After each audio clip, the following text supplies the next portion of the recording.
लेकिन मैं जब तुम्हारे खेल में आऊंगा मुख्य अतिथि बन के, तब कुछ और बात होगी, देख लेना।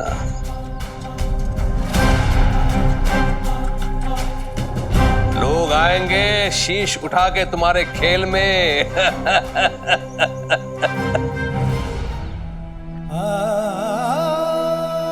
मैं जानता हूं मेरा गुनाह क्षमा योग्य नहीं है। चाहे मैं कितना भी पश्चाताप कर लूं, वो कम है। लो कर लो बात, फिर वही बात। अरे एक ही बात को कितनी बार आप बोलेंगे? हाँ साई, ये तो उस दिन से बस रोए ही जा रहे, बार बार माफी मांगते रहते हैं सबसे। खैर जाने दीजिए इनकी बात, मेरे पास माफी मांगने का ना बढ़िया तरीका है।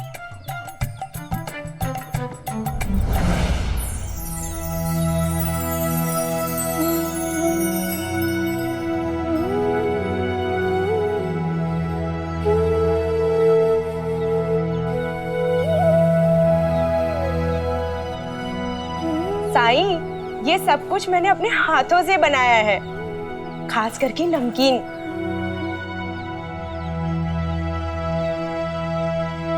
पर इतने सारे पकवान मैं अकेले कैसे खाऊंगा? ले लो साईं, गुणवंता के हाथ का खाना बड़े भाग्य वालों को मिलता है। आज तक मैंने इसे खाना खाते हुए देखा है, पकाते हुए कभी नहीं।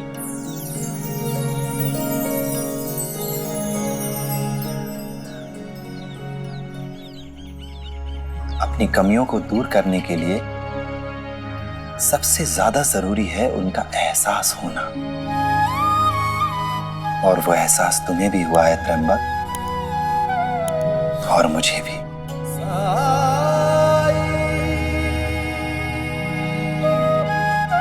अपने इस नए जीवन का स्वागत करो, इसके हर पल को सार्थक बनाओ त्र्यंबक। सुखी रहो।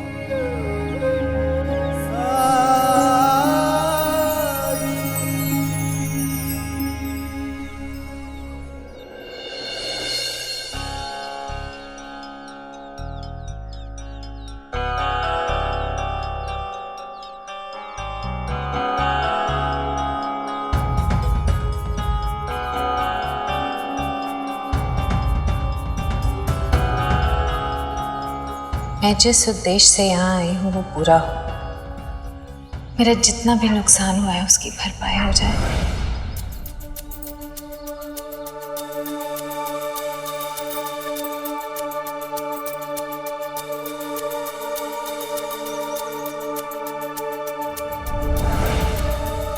मेरी तरफ से। सोने के? हाँ। इतने पैसे कहाँ से आए तुम्हारे पास?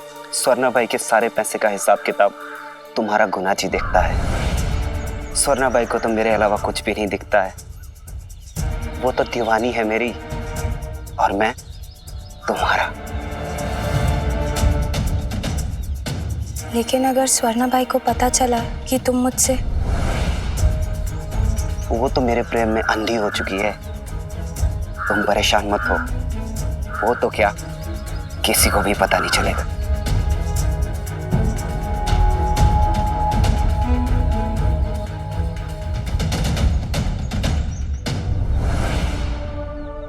वैसे भी उम्र ढल रही है स्वर्णा बाई की, थोड़े समय बाद तो कोई देखने भी नहीं आएगा उसे। मुझे उसकी जगह किसी और लड़की को तैयार करना होगा, और शायद मुझे वो लड़की मिल गई है।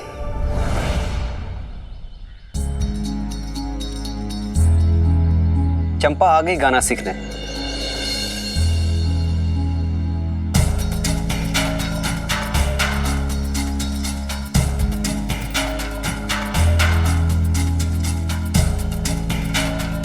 आज क्या सिखाएंगे आप?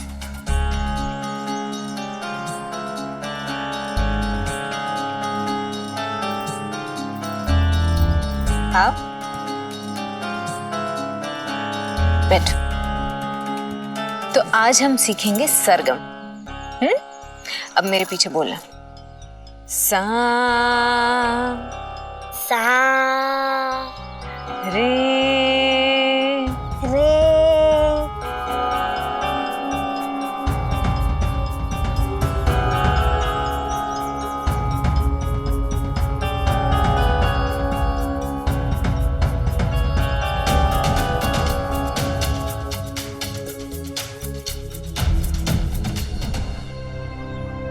इस सुवर्णा बाई को तो कोई लाज शर्म है नहीं। जब से आई है तब से गांव के पूरे आदमियों के आंखों का पानी उतर गया है। जिधर देखो बस उसी के नाम के चर्चे हैं। पूरा माहौल खराब कर दिया है इस तमाशे वाली बाई ने। नहीं रिहाना, क्यों हर बार औरत ही बदनाम होती है? क्या यहाँ पुरुषों का भी उतना ही दोष नहीं है? उनका कोई दायित्व नहीं? त्र्यंबक के साथ जो कुछ भी हुआ उसमें दोष खुद उसी का था। इसी तरह यहाँ पे भी दोष उन लोगों का है जो तमाशा देखने जाते हैं, क्योंकि वो अपने परिवार और समाज के प्रति अपनी जिम्मेदारियों को भूल रहे हैं, कमजोर पड़ रहे हैं वो। इसलिए यहाँ आज भी तमाशा टिका हुआ है। अगर लोग तमाशा देखने नहीं जाएं तो सुवर्णा बाई को मजबूरन शिरडी छोड़कर जाना पड़ेगा। और कौन सा सुवर्णा बाई को खुशी मिलती होगी तमाशा करने में? उसकी भी तो कोई मजबूरी ही होगी ना। और जो लोग उस मजबूरी का फायदा उठाएं वो कहीं ज्यादा दोषी हैं।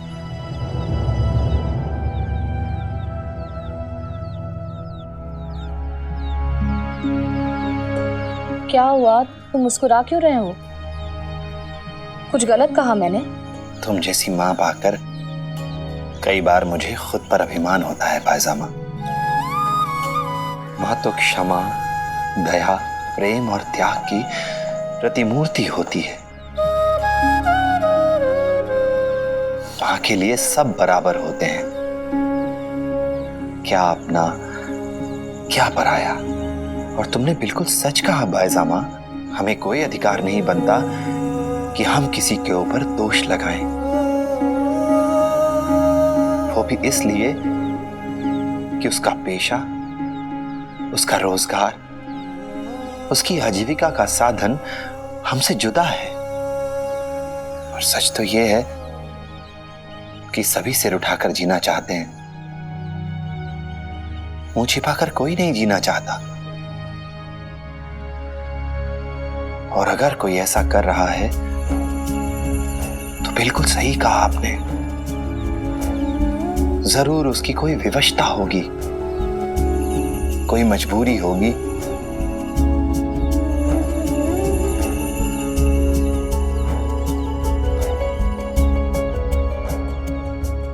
कमल, कितना काम बाकी है?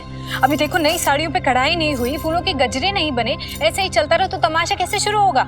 अकेली कर पाओगे ये सारा काम?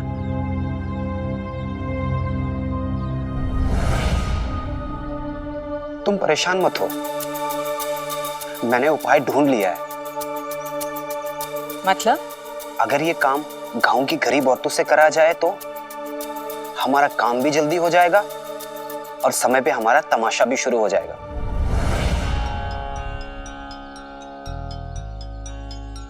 बुरा नहीं है। गांव की औरतें अगर खाली बैठी रहेंगी, खामखा मेरे काम में टांग अड़ाएंगी।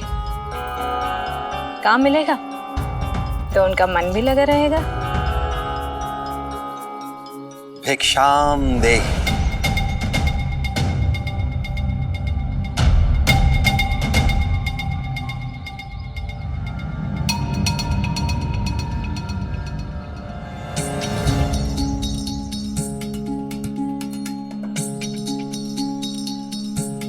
मैंने कहा था आने के लिए, लेकिन तब जब तमाशा हो। आज तो कुछ भी नहीं है, तुम्हारा काम नहीं बनेगा। मैं तो तुमसे भिक्षा लेने आया हूं बहन। फिर बहन? मैं कभी किसी की बहन नहीं हो सकती। कल जो बाजार में लोग थे उनसे जाके पूछो कि मुझ जैसी औरत का क्या स्थान है, क्या दर्जा है। लोग तुम्हें किस दृष्टि से देखते हैं ये महत्वपूर्ण नहीं है। महत्वपूर्ण ये है कि तुम लोगों की नजरों में अपनी कैसी छवि दिखाना चाहती हो। अभी तुम ये चाहती हो कि लोग सिर्फ तुम्हें देखें, तुम्हारी सुंदरता को देखें, इसके अतिरिक्त कुछ नहीं। जिस दिन तुम्हारी सोच ये हो जाएगी कि लोग तुम्हारे तन की सुंदरता नहीं बल्कि तुम्हारे मन की सुंदरता देखें, लोगों की सोच उनका नजरिया बदल जाएगा, उनका दृष्टिकोण बदल जाएगा। हाँ। भिक्षा नहीं मिली तो सुबह सुबह लगे प्रवचन सुनाने, लेकिन दुनिया का एक सच तुम मुझसे भी सुन लो, मन की सुंदरता का यहाँ कोई मोल नहीं। बहन, तन की सुंदरता उम्र के साथ साथ ढलने लगेगी, उसे कोई नहीं रोक सकता। एक दिन उसका कोई मूल्य नहीं बचेगा, लेकिन मन की सुंदरता उम्र के साथ साथ बढ़ाई जा सकती है। अब तुम ही बोलो, दोनों में से क्या मूल्यवान है? घर गृहस्थी वाले भिक्षा देते हैं, यहाँ तो चूल्हा भी नहीं जलता बैरागी। हम शिरडी में कुछ ही दिनों के मेहमान हैं और कुलकर्णी सरकार की मेहमान नवाजी में जी रहे हैं। उन्हीं की दया दृष्टि से हम अपना पेट पालते हैं। खैर, तुम स्वर्णा बाई के दर पे आए हो तो खाली हाथ नहीं जाने दूंगी।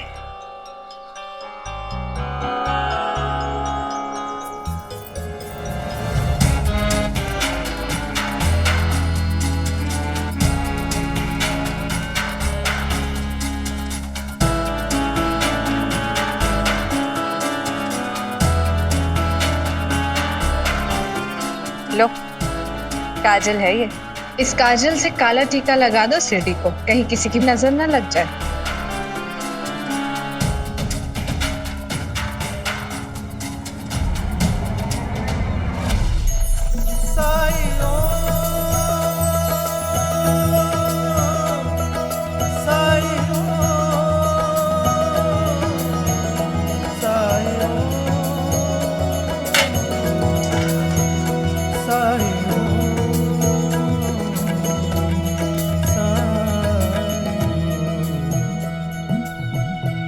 अल्लाह मालिक। बैरागी को श्रृंगार की वस्तु का क्या काम? बहन, ये काजल मेरे काम जरूर आएगा।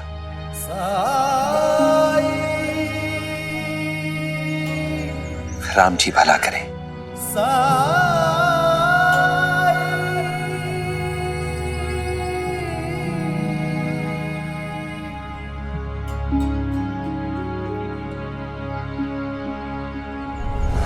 प्रणाम साई। परसों एकादशी है, हर एकादशी की तरह इस बार भी मारुति मंदिर में कीर्तन होगा ना? होगा। आशा करती हूँ कीर्तन के माध्यम से आप कुछ लोगों को ये समझा सकेंगे कि कोई भी आकर शिरडी को अपवित्र नहीं कर सकते। अल्लाह मालिक।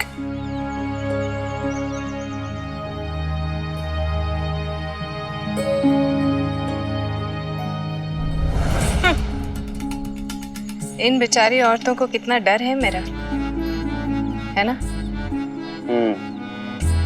कितनी असुरक्षित है मेरे कारण।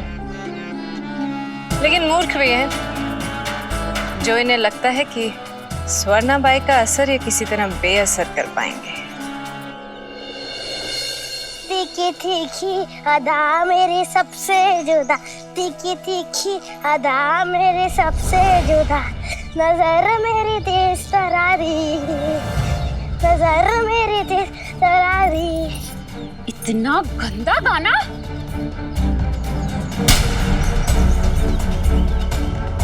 शर्म नहीं आती ऐसा गाना गाते हुए?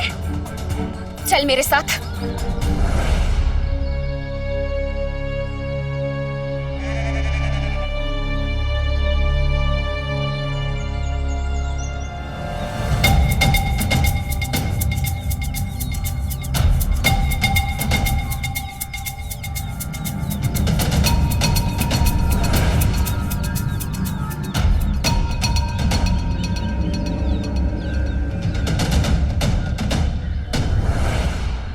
फंता जी, मैं सोच रहा हूँ नए कपड़े सिलवा ही लूं।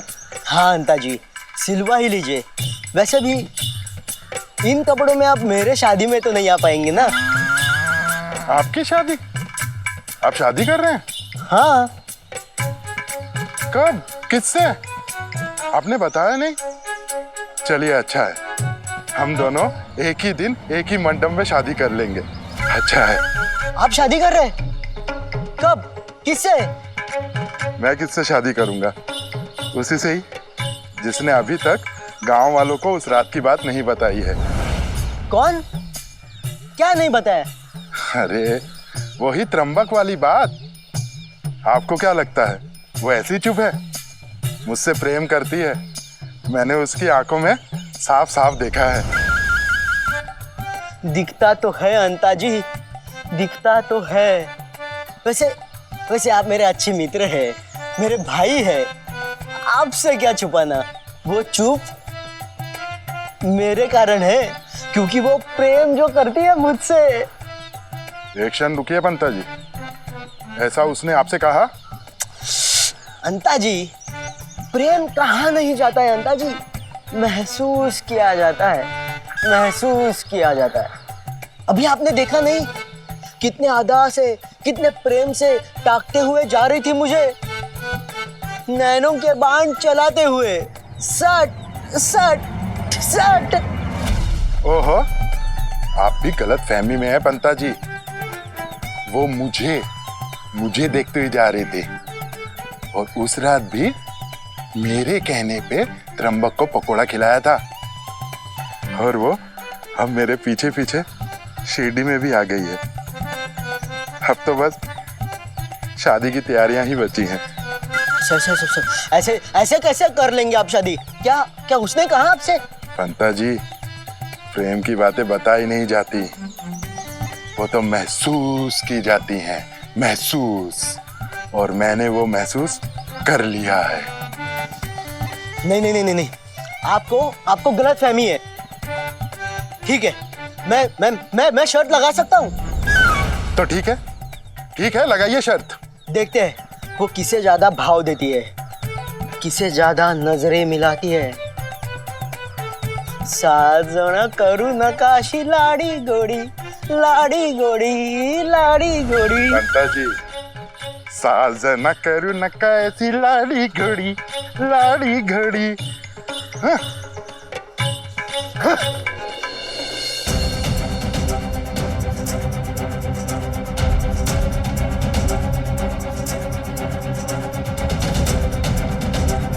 ये तुम्हारी बात मानती है ना साई? हाँ। तो डांटो इसे। पर हुआ क्या है? मुझे तो बताते हुए भी शर्म आ रही है। ये गाना सीख रही है आजकल।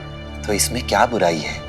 बुराई है साई, ये तमाशे वाले का गाना गाती है, स्वर्णा बाई के पास जाकर गाना सीख रही है। कुछ करो साई, स्वर्णा बाई हमारे गांव के माहौल को गंदा कर रही है।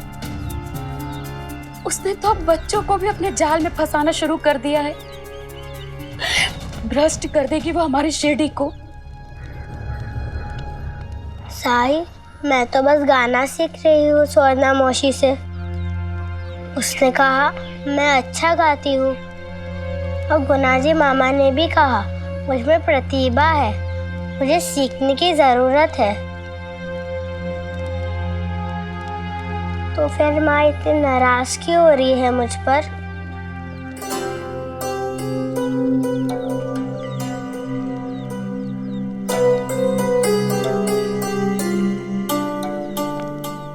साई, वो गाना सीखना बुरी बात है? नहीं, बिल्कुल नहीं। कौन सा गाना सीख रही है तू? तीखी तीखी अदा मेरी सबसे जुदा है, नजर मेरे तेज तरारी, ये कमसिन उम्र, ये नमकीन अधर, कुरकुरी हो भारी करारी, साजन करू नका अशी लाडी गोडी, साजना करू नका अशी लाडी गोडी।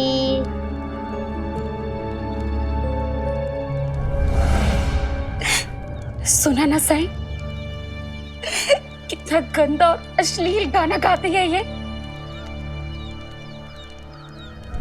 पर मैंने तो चंपा की सिर्फ मधुर आवाज सुनी,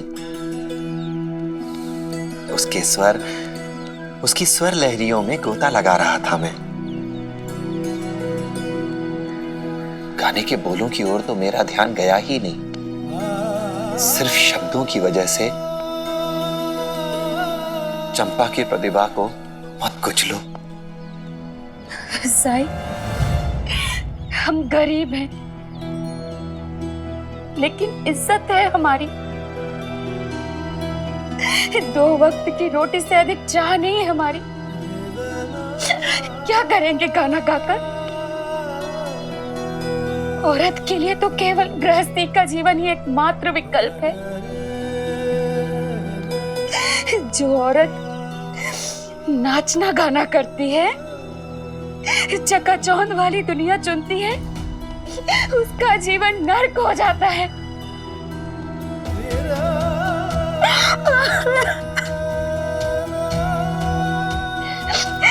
मुझे अपनी बेटी के जीवन में कोई चकाचौंध नहीं चाहिए साई। इसलिए संगीत और संगीत की दुनिया उससे दूर रहे बस।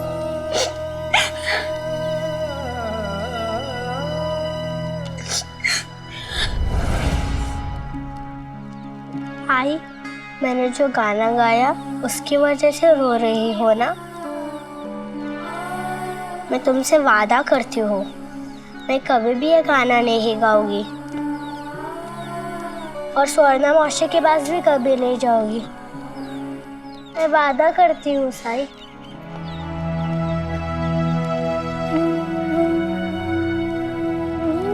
देखा माई, तुम्हारी खुशी तुम्हारी चंपा के लिए कितना मायने रखती है।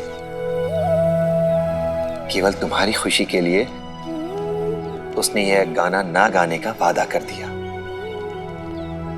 गायन तो देवी सरस्वती का वरदान है, आशीर्वाद है उनका, जो सबको नहीं मिलता। अगर देवी सरस्वती ने चंपा को सुर दिया है, लय दी है, तो जरूर इसके पीछे कोई कारण होगा।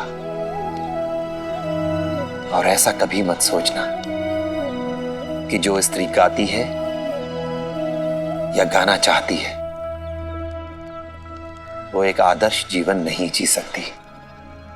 साहिब, मैं आपके बात से सहमत नहीं हूं। सुवर्णाबाई उदाहरण है, उसका यही गुण तो अवगुण बना है साहिब, जिसके कारण ही वो तमाशे वाली बनी। मैंने कहा ना, ईश्वर कोई भी कार्य अकारण नहीं करता। सबके पीछे उसकी कोई ना कोई योजना जरूर होती है।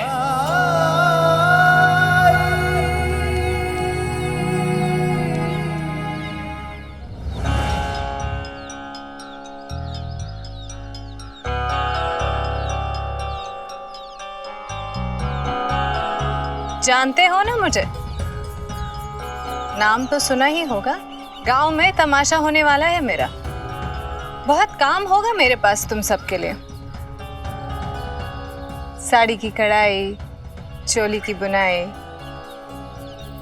फूलों का गजरा।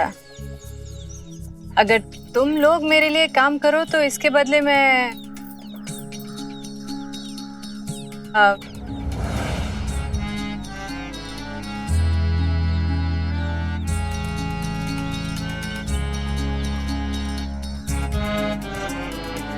हमें कोई ऐतराज नहीं है, हमें तो हमारी मजदूरी से मतलब है।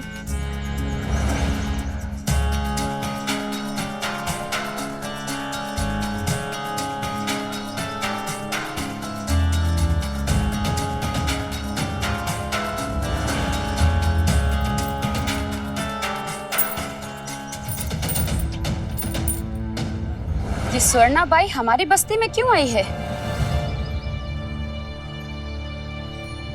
रोजगार दे रही है हमें और मेहनताना भी नगद दिया है।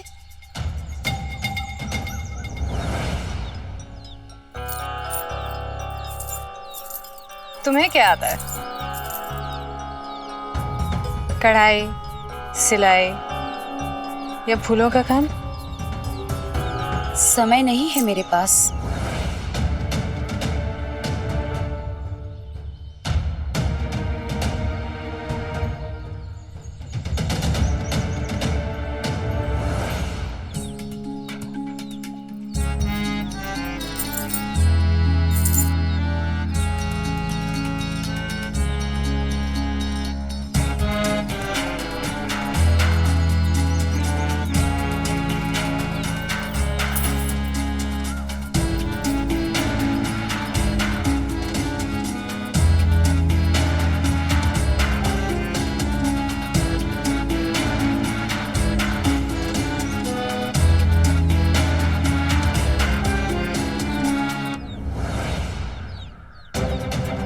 अकल कहाँ गई तुम सबकी? वो तुमको काम दे रही है? नहीं, दीमक बनकर घुस जाना चाहती वो हमारी शेडी में, और तुम सब उसकी मदद कर रही हो। यही टिक जाएगी वो, इसका मतलब समझती हो? सबको बिगाड़ के रख देगी वो। घर के घर उजड़ जाएंगे, सब कुछ बिक जाएगा उसके चक्कर में। उसने तो बच्चों को भी नहीं छोड़ा। मेरी चंपा को उसने बिगाड़ के रख दिया है। इतना गंदा गाना सिखाया है उसे कि मैं बता भी नहीं सकती। लेकिन वो हमारे काम के अच्छे दाम दे रही है। तुम लोग पैसे गिनती ही रह जाओगे। वो देखो, सब अपना कामकाज छोड़कर सुवर्णा बाई को घूरने में लगे हुए हैं। 4 पैसे दे रही है ना वो तुमको, इसके 4 गुना वसूल करेगी वो तुम्हारे पतियों से, तुम्हारे बेटों से। बैठे रहना तब अपने इस उजड़े हुए घर में। मैंने तो सुना है कि गांव के कुछ लोगों ने उसका तमाशा देखने के लिए पैसे भी जोड़ना शुरू कर दिए हैं।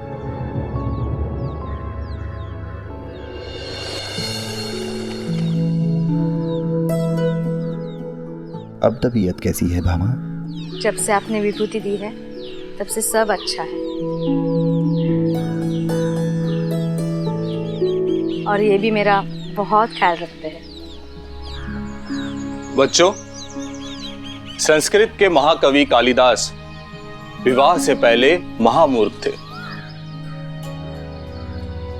माता सरस्वती की कृपा से ही वो रातों रात प्रखंड विद्वान हो गए। अध्यापक जी, माँ सरस्वती के हाथों में वीणा क्यों होती है? झिपरी, क्योंकि वो संगीत की देवी है, ज्ञान की देवी है। संगीत देवी सरस्वती का वरदान है। अगर ऐसा है तो चंपा को उसकी माँ ने क्यों मारा?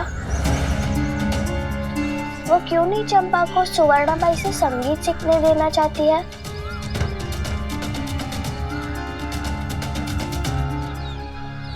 हो सकता है चंपा की माँ को गाना पसंद ना हो, और वो नहीं चाहती हो कि सुवर्णाबाई चंपा को गाना सिखाए। और तुम भी उससे कहना कि वो सुवर्णाबाई से दूर रहे।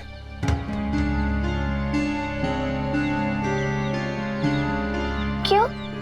अभी तो आपने कहा कि संगीत माँ सरस्वती का वरदान है। मतलब सुवर्णाबाई के पास भी माँ सरस्वती का वरदान है, तो फिर हम सबको उनके पास जाना चाहिए, है ना गुरुजी?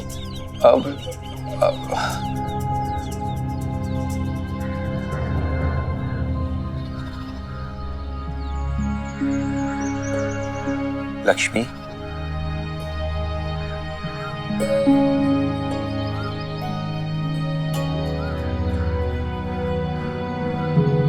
तू जो कह रही है वो सही और गलत दोनों है।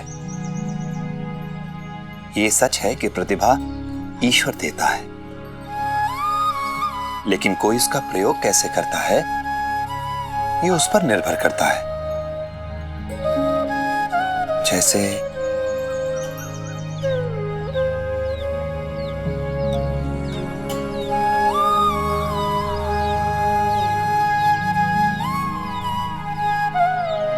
जैसे ये कुल्हाड़ी अगर किसी लकड़हारे के हाथ में दोगे और पूछोगे कि कुल्हाड़ी कैसे चलाई जाती है, तो वो तुम्हें लकड़ी काटना सिखाएगा। लेकिन यही कुल्हाड़ी अगर किसी हत्यारे के हाथ में दोगे तो वो तुम्हें हत्या करना ही सिखाएगा। कुल्हाड़ी तो वही है, लेकिन इसका इस्तेमाल दोनों इंसानों के हाथों में अलग अलग हो जाता है। अब समझ में आया? हम सुवर्णाबाई के तंबू से दूर रहेंगे साई।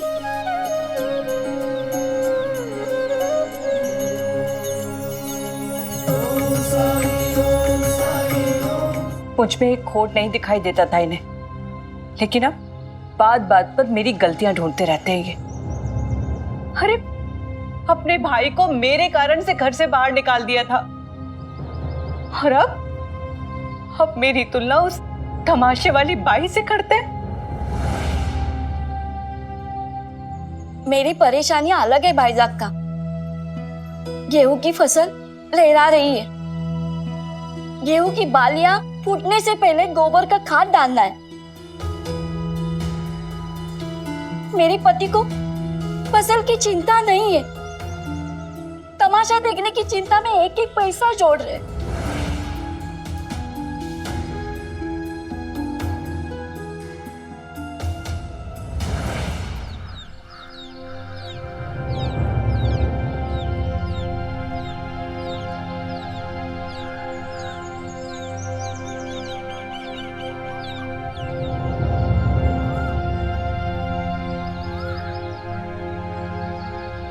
क्या हो भाईजान? तमाशा देखने के चक्कर में अधिकतर पुरुष अपने परिवार की जरूरतों की उपेक्षा कर रहे हैं, और ऐसे में औरतों की पारिवारिक समस्याएं बढ़ती ही जा रही हैं। पूरी शिरडी में उसी की चर्चा है और सबको तमाशा देखने की चिंता है। क्या आप लोग मिलकर कुछ नहीं कर सकते हैं? फायजा, हम किसी को भी शिरडी में निवास करने से रोक नहीं सकते। फिर भी मैं सुवर्णा बाई से बात करूंगा, पता तो चले कि कब तक वो यहाँ रुकने की योजना बनाकर आई है।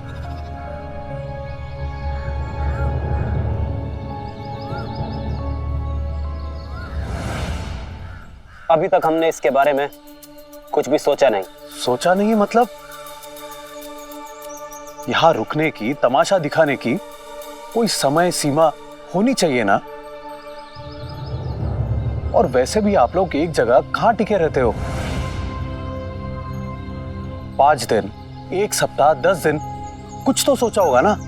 और अगर 10 दिन से ज्यादा रुकने का इरादा हो तो?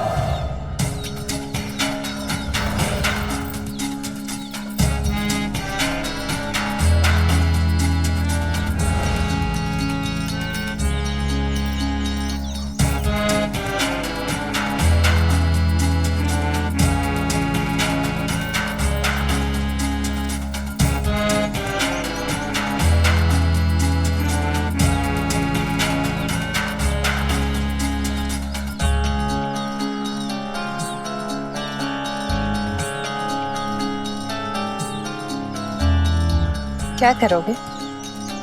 सुवर्णा बाई लोगों के दिलों पे अपनी मर्जी से घर करती है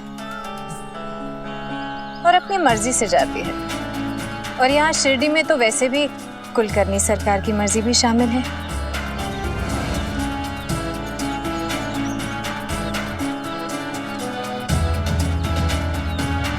इसलिए हमें यहाँ से निकालने के बारे में सोचना भी नहीं। देखिए, आप समझ नहीं रही हैं। शिरडी में साईं रहते हैं, पवित्र भूमि है ये शिरडी। कोई तीर्थ होता है ना, बस वैसा ही समझ लो। यहाँ एकादशी में, द्वारकामाई में जागरण होता है, भजन कीर्तन सब होता है। ऐसे वातावरण में तमाशा कुछ उचित नहीं लगता सुवर्णा बाई।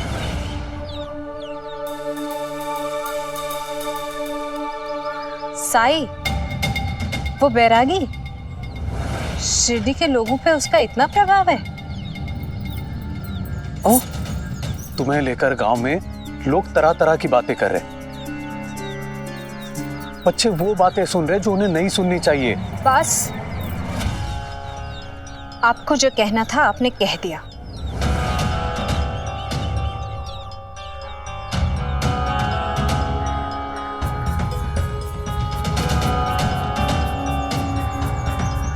अब मेरी बारी है। मेरा बहुत नुकसान हुआ है, इसलिए इतनी जल्दी ये गांव छोड़ के जाने के बारे में तो मैं सोच भी नहीं सकती। जब मेरे नुकसान की भरपाई हो जाएगी तब सोचूंगी मैं इस गांव को छोड़ के जाने के बारे में।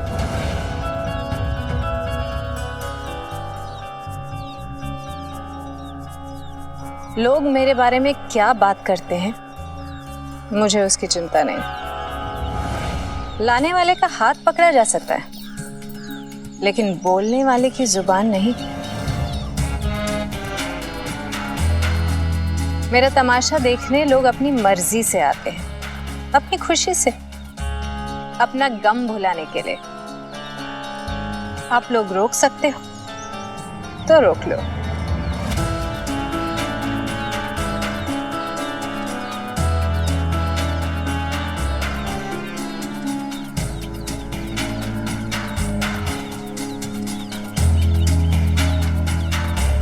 मालसापति जी, इनसे बात करके कोई मतलब नहीं है, चलिए।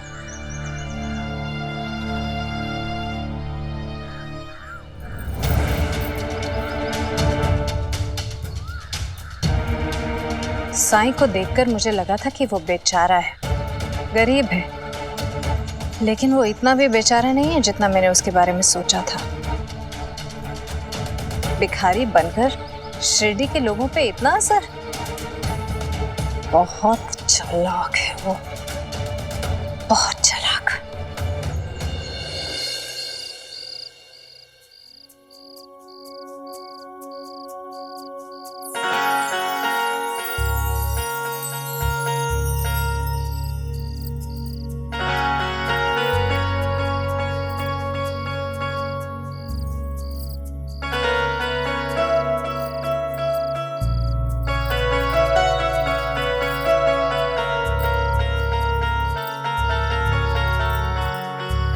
बाद में आता हूं। रुको,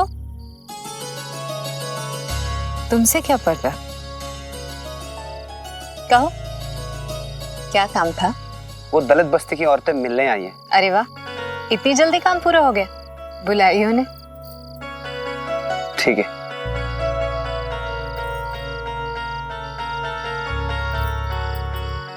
कमल,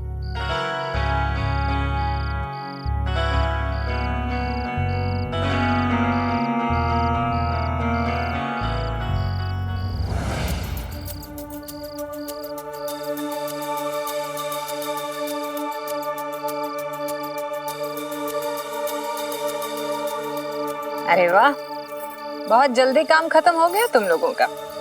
हम यहाँ तुम्हारे कपड़े और पैसे वापस करने आए हैं।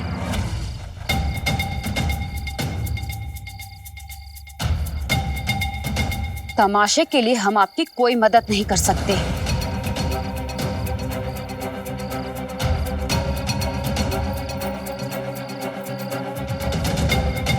ये क्या मजाक है? मैं तुम लोगों को रोजगार दे रही हूँ, तुम्हें पैसे दे रही हूँ, तुम्हारे पतियों को जबरदस्ती खींच के नहीं लेके जा रही तुम्हारे घर से। अपने पति को काबू में रखने की औकात नहीं है और मुझे दोष दे रही हो। क्यों ना दे दोष तुम्हें? बड़ों के साथ साथ बच्चों को भी बहका रही हो, खराब कर रही हो उन्हें। चंपा की माँ हूं, मुझे तो विश्वास ही नहीं होता, एक अबोध बच्ची को तुम इतना घटिया गाना सिखा भी कैसे सकती हो?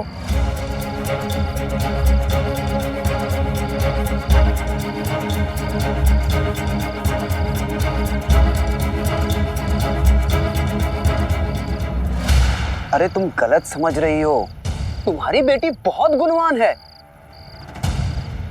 अरे हम तो उसके प्रशंसक हैं, वो चाहे तो कोई और गाना सीख सकती है, लेकिन उसको यहाँ आने से रोकना मत। वो अब यहाँ नहीं आएगी। उसने साई के सामने मुझसे वादा किया है। बहुत मानती है वो साई को, और साई से किया हुआ वादा मेरी बेटी कभी नहीं तोड़ सकती।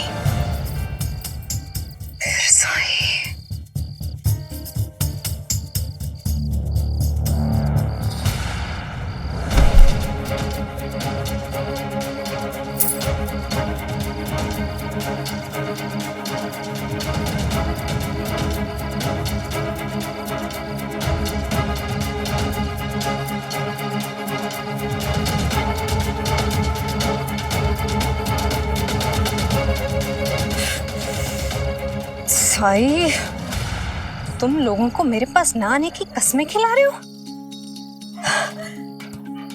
तुम सोचते हो तुम ऐसा करके मेरा नुकसान करा सकते हो?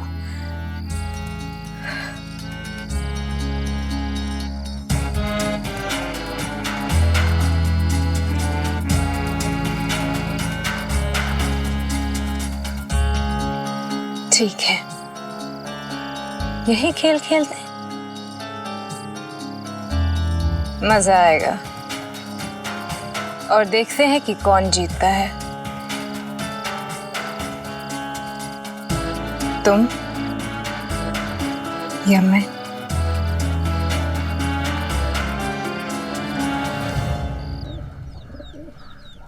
साईं, तुमने कहा था कि हमें सुवर्णा बाई को शिरडी में रहने से रोकने की कोशिश नहीं करनी चाहिए, लेकिन हालात बदतर होते जा रहे हैं साईं। पहले तो गांव के पुरुष अपने परिवार की जिम्मेदारियों को भुलाकर सारा पैसा सुवर्णा बाई के तमाशे के लिए जुटाने में लग गए थे, लेकिन अब तो सुनने में आ रहा है कि कुछ पुरुष सुवर्णा बाई का ध्यान अपनी ओर आकर्षित करने के लिए सब कुछ मुफ्त में दे रहे हैं। वो रामा है ना, उसके पति की बाजार में कपड़ों की बड़ी दुकान है। उसने 15 पैठनी साड़ियां सुवर्णा बाई को मुफ्त में दे दी। और गोदावरी काकी भी बता रही थी, उनके पति गाय का सारा दूध मुफ्त में सुवर्णा बाई को दे आते हैं। जानते हो क्यों? सुवर्णा बाई के स्नान के लिए। दूध से स्नान करती है वो, ताकि उसकी सुंदरता बनी रहे। साईं, अगर ऐसा ही चलता रहा ना, तो गांव वाले अपना सब कुछ सुवर्णा बाई पे लुटाकर खुद कंगाल हो जाएंगे। सबुरी भाईजामा, सबुरी। जानती हो ना कि ईश्वर किसी को भी कुछ देने से पहले उसकी कठिन परीक्षा लेता है, और इस बार शिरडी के साथ साथ सुवर्णा बाई की भी परीक्षा है। तो तुम मेरी परीक्षा लेना चाहते हो?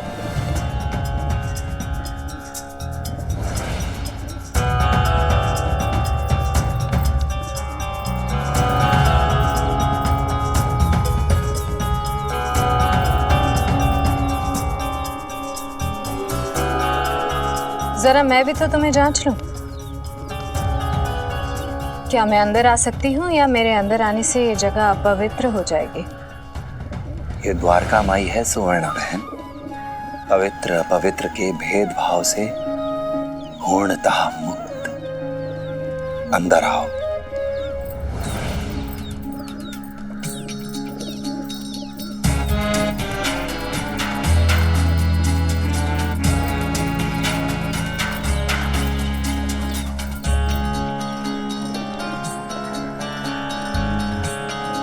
तो फिर द्वारका माई में रहने वाले लोग ये कोशिश क्यों करते हैं कि कोई मेरे पास ना आए? ये कोशिश क्यों करते हैं कि सब मेरे विरोध हो जाएं?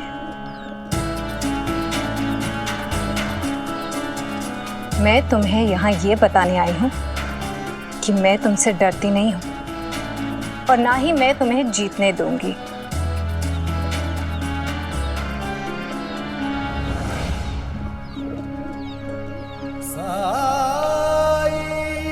मेरी तो कोशिश है कि कोई भी ना हारे।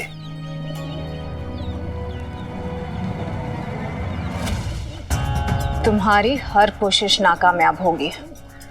अपने उपदेश से तुमने कुछ लोगों को प्रभावित कर लिया होगा, और कुछ लोगों को मेरे खिलाफ करने में भी कामयाब हो गए। लेकिन एकादशी की रात पूरी शिरडी देखेगी कि किस में अधिक प्रभाव है, तुम्हारे उपदेशों में या मेरी सुंदरता में।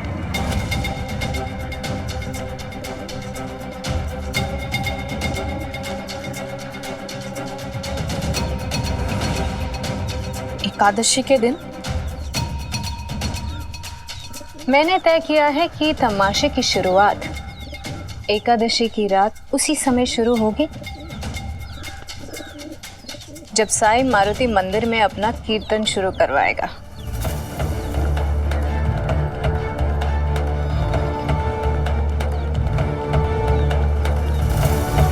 इस बार ये फैसला हो ही जाए कि लोगों के लिए भक्ति बड़ी है या भोग।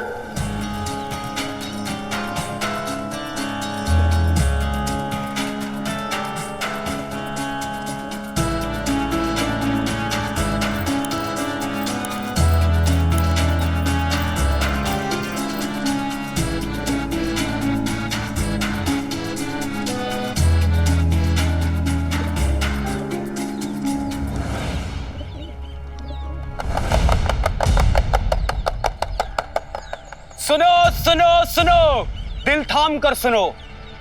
तुम लोगों का इंतजार खत्म हुआ। आखिरकार वो बेला आ ही गई जब तुम तमाशे का पहला खेल देखोगे। स्वर्णाबाई की मंडली का पहला खेल एकादशी की रात को होगा।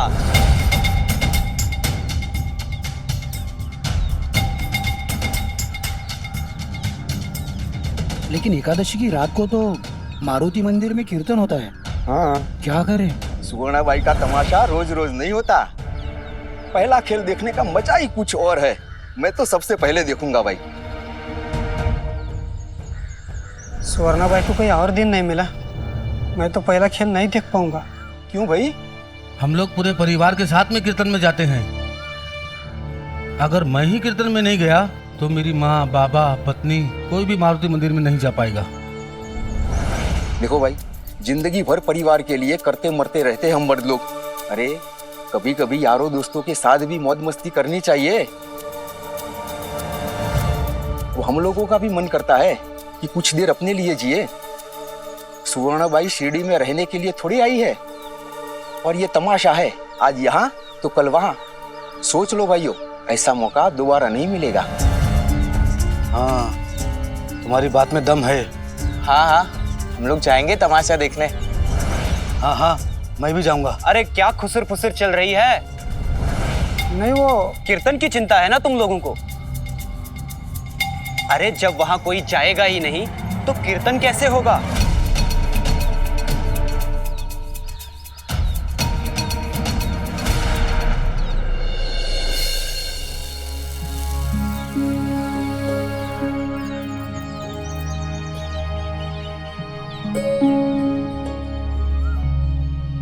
तुम्हें गुस्सा कैसे नहीं आ रहा है साईं? उसने जानबूझ के एकादशी का दिन चुना, चुनौती दी है उसने। तुम्हारी इतने वर्षों की मेहनत से तो आज शिरडी में हर घर में सुख शांति है, भाईचारा है लोगों में। लेकिन सुवर्णाबाई तुम्हारी मेहनत को मिट्टी में मिलाने पे तुली हुई है।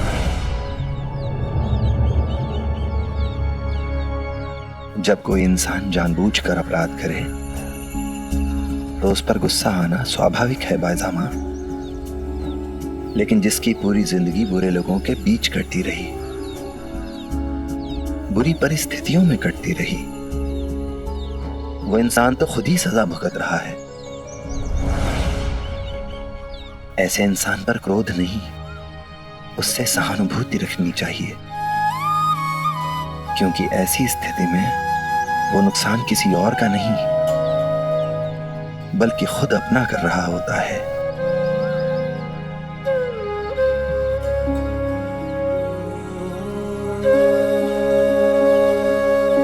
अल्लाह मालिक।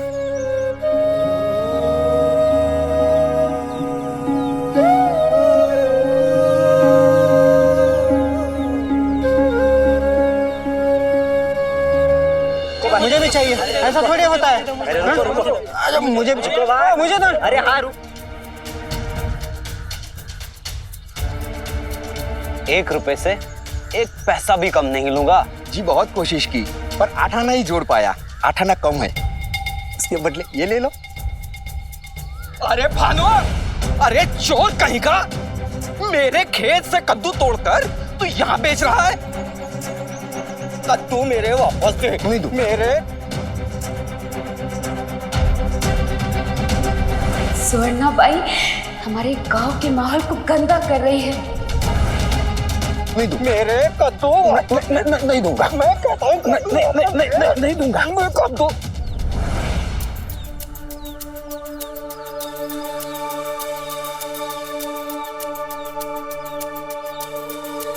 कैसी हो?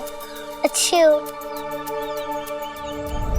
तुम लोगों का मन नहीं करता तमाशा देखने का? तुम्हें कम पैसे में दिखा दूंगा। साथ में चंपा को ले आना। हमें आना मना नहीं है। ओहो, मैं हूं ना।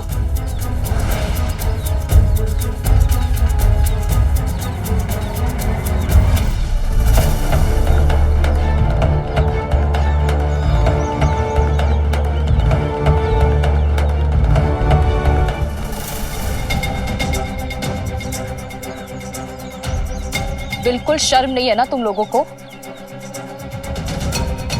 बच्चों को बिगाड़ रहे हो,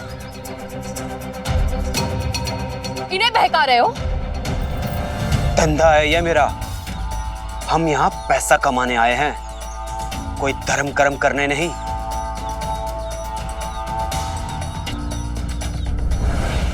सुना तुम लोगों ने?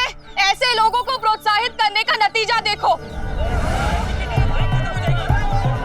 अरे ये लोग बच्चों को भी फुसलाकर उन्हें तमाशा देखने के लिए बुला रहे हैं।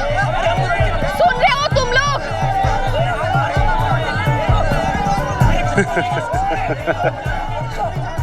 तुम्हें क्या लगता है ऐसे भाषण देने से तुम इन लोगों को तमाशा देखने से रोक सकती हो?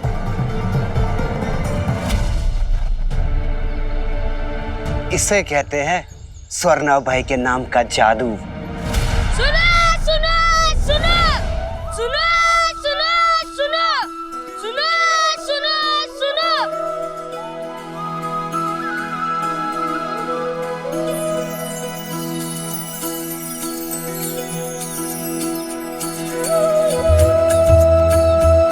एकादशी की संध्या को मारुति मंदिर में कीर्तन होगा, हमेशा की तरह।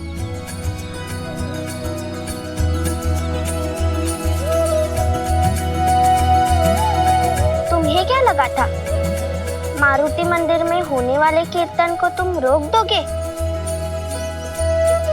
देखना तुम, लोग भी आएंगे और कीर्तन भी होगा।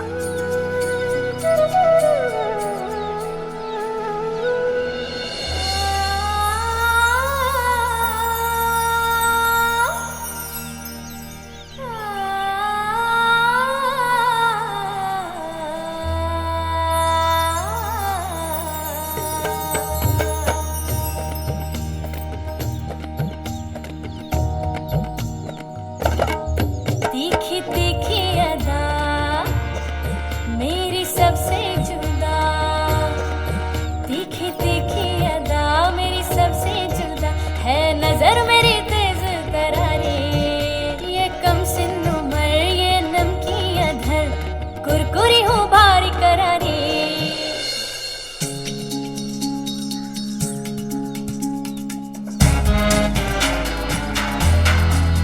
आप सब लोगों का उत्साह देख के मुझे बड़ी खुशी हुई, इसलिए मैंने सोचा है कि आप में से वो पहले 5 लोग जो सबसे पहले पैसा देके चिप्पी खरीदेंगे वो मेरे साथ नृत्य कर सकते हैं और मेरा हाथ भी पकड़ सकते हैं, लेकिन सिर्फ वो पहले 5 लोग।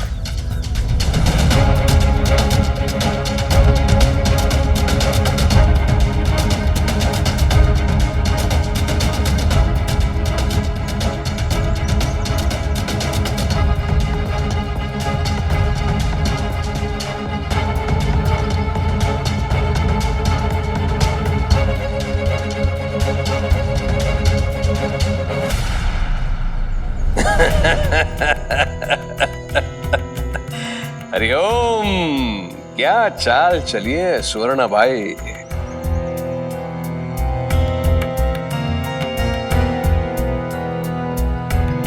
जिस दिन उस साईं का कीर्तन उसी दिन तुम्हारे तमाशे का पहला खेल। अब पता चलेगा उस साईं को कि क्या मूल्य है उसका इस गांव में। हरिओम। बेचारा साईं अपने कीर्तन का प्रचार करने के लिए बच्चों का सहारा ले रहा है वो तो। सुवर्णा बाई, अब तुम तमाशा में ऐसे ही चमकीले कपड़े पहनोगी तो फिर तमाशा छोड़ के कीर्तन में कौन जाएगा?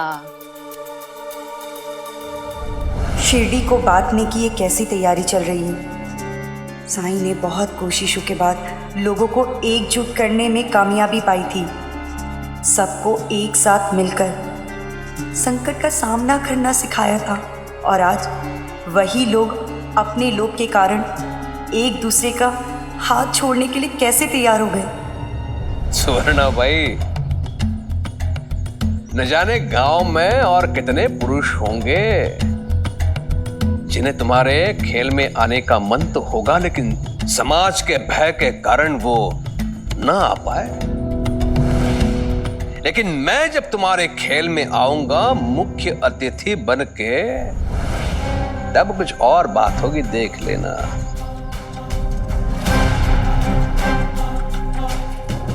लोग आएंगे शीश उठा के तुम्हारे खेल में क्योंकि मैं गांव का मुखिया हूं। मैं कोई भी अनुचित कार्य नहीं करता हूं। मेरे कृत्यों पर कोई उंगली नहीं उठा सकता है। मैं जो भी करूं वो गांव के लिए मान्य होता है, और मैं जो भी करता हूं उसी से समाज की मर्यादा निर्धारित होती है।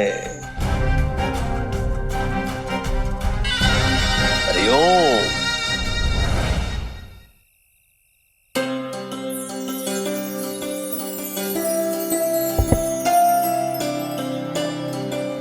ये लो साई, तुमने जो लाने के लिए कहा था वो हम ले आए। बहुत ढूंढने पे मिला, वो जो बैजू काका है ना, जो कीर्तन करते हैं, वहां से ले आए। तुम देखना साई, सजावट देखकर ही लोग अपने आप आ जाएंगे कीर्तन के लिए, और सुवर्णा बाई के तमाशा में कोई भी नहीं जाएगा। हमारा कीर्तन जरूर होगा। कीर्तन तो एक तरीका है ईश्वर को याद करने का। कोई हो ना हो, कीर्तन तो अकेले भी हो सकता है। तुम और मैं भी मिलकर कर सकते हैं कीर्तन, क्योंकि ईश्वर ये नहीं देखता कि कीर्तन में कितने लोग आए। ईश्वर ये भी नहीं देखता कि किसने कितने फूल चढ़ाए। ईश्वर ये भी नहीं देखता कि किसने कितने ऊंचे स्वर में भजन कीर्तन किया। ईश्वर देखता है तो सिर्फ ये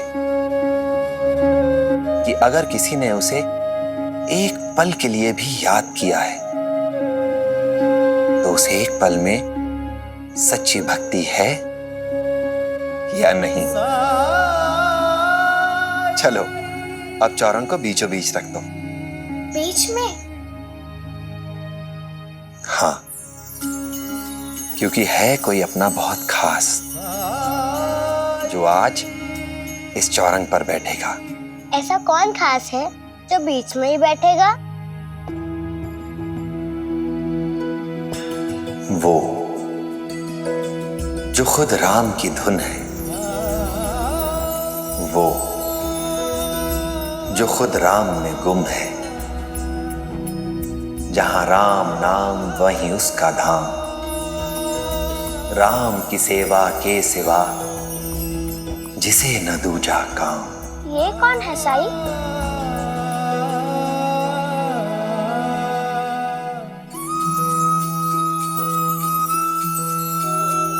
हनुमान जी, वो आएंगे कीर्तन में और वो बैठेंगे बीच में।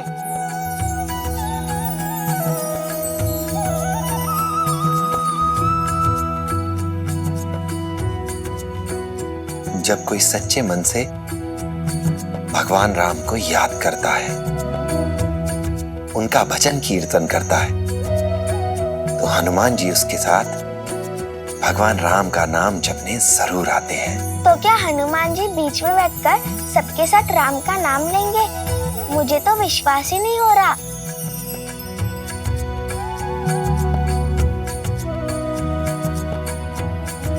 आएंगे,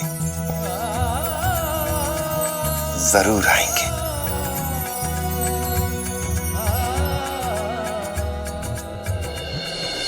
मेरे जीवन में वो दिन कब आएगा साईं, जब मैं आपके कीर्तन में शामिल हो पाऊंगी? राम कृष्ण हरि, राम कृष्ण हरि। हरे कृष्णा हरे राम, हरे कृष्णा हरे राम, हरे कृष्णा हरे राम, हरे कृष्णा हरे राम। सच में चंपा की आवाज बहुत मधुर है, लेकिन जो इसकी माँ ने किया वो इसके हित से लिए था। क्या करेगी संगीत सीखकर? तानसेन, बैजू बावरा ऐसे उंगलियों पर गिने हुए नाम है जिन्हें राजा महाराजाओं ने सम्मान दिया।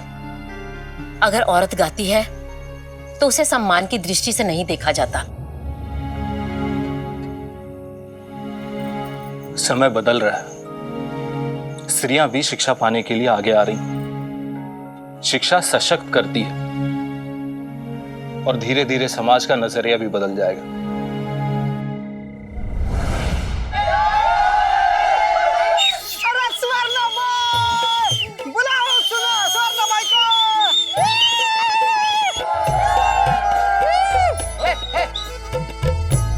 अब देखती हूँ बैरागी, तुम्हारा कीर्तन कैसे होता है।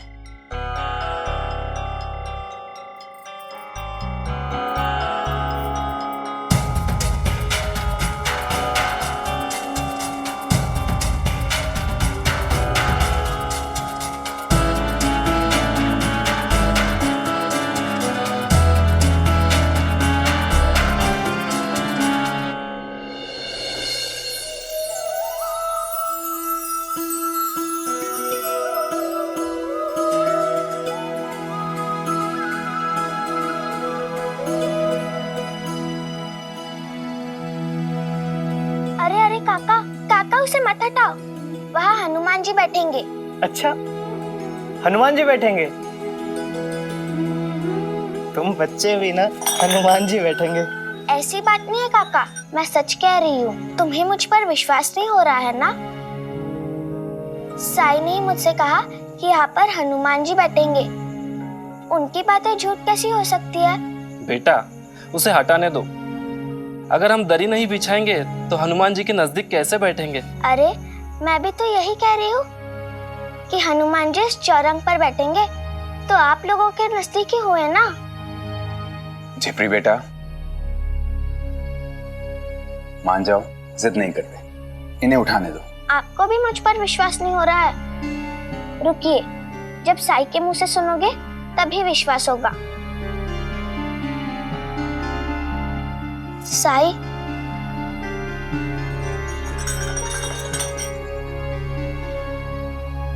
साई, इन्हें बताओ ना कि यहाँ हनुमान जी बैठेंगे। हमें सिर्फ अपने विश्वास से वास्ता होना चाहिए। किसी को हो या ना हो,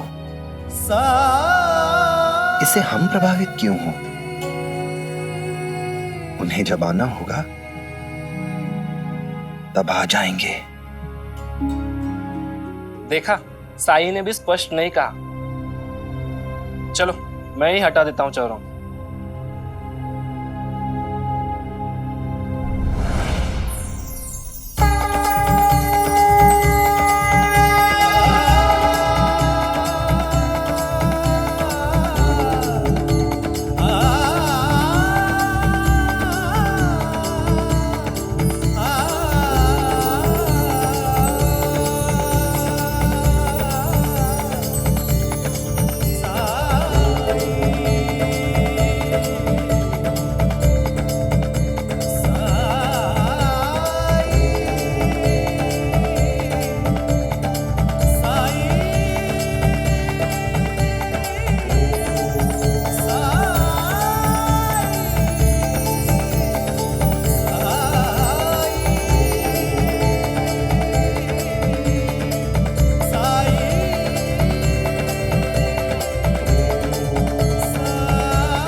देखा, मैंने कहा था ना तुम सबसे कि इस चौरंग पर हनुमान जी बैठे हैं। साई ने मुझसे कहा था। साई की बात झूठ नहीं हो सकती, लेकिन तुम लोगों को तो हर बात का सबूत चाहिए। सचमुच हनुमान जी बैठे हैं? ये तो सचमुच में हनुमान जी आ गए। सचमुच हनुमान जी विराजमान है।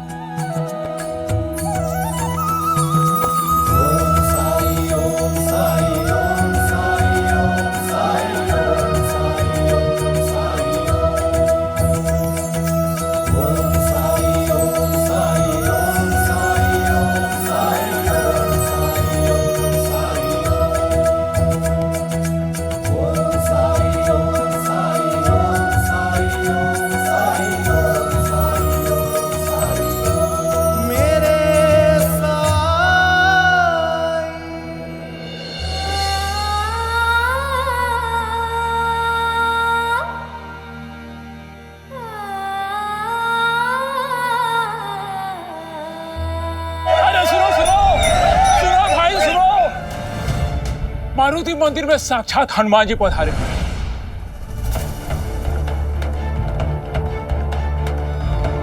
सभी को ऐसा ही अनुभव हो रहा है। हाँ, ये क्या बकवास कर रहे हो? ऐसा हो सकता है क्या? मैं तो गांव वालों को बताने आया था। मैं मारुति मंदिर ही जा रहा हूँ। जय बजरंग बली की। ये जरूर उस साईं की चाल है। अरे एक बार चलकर देख लेते हैं कि सचमुच हनुमान जी है या नहीं। हाँ? चलो चलो चलो चलो चलो चलो। अरे रुको रुको, इतना खर्चा किया तुम लोगों ने तमाशा देखने के लिए, सब बर्बाद हो जाएगा। अरे तमाशा कहाँ भागा जा रहा है? भगवान की अनुभूति हो गई तो जीवन सफल हो जाएगा। चलो चलो चलो चलो। अरे रुको, अरे रुको, अरे रुको, अरे रुको रुको, अरे रुको।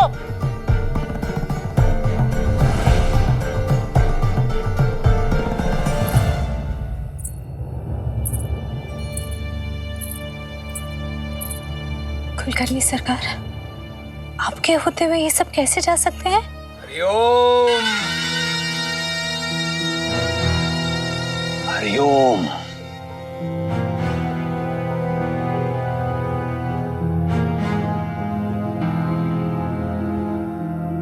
वो बैरागी है ही ऐसा सुवर्णा बाई, अपने माया का, काले जादू का उपयोग करके लोगों को अपने वश में कर लेता है। उसने ठान लिया है कि वो तुम्हारा तमाशा बंद करके रहेगा और तुम चाहकर भी कुछ नहीं कर सकोगी। हरिओम। बहुत अभिमान था ना तुम्हें अपने रूप का। कोई भी पुरुष मेरे विरुद्ध नहीं जा सकता, यही कहते थे ना। क्या हुआ? भाग गए सबके सब। जाओ, उस साई को दिखा दो कि तुम्हारा सौंदर्य क्या कुछ नहीं कर सकता। हरिओम।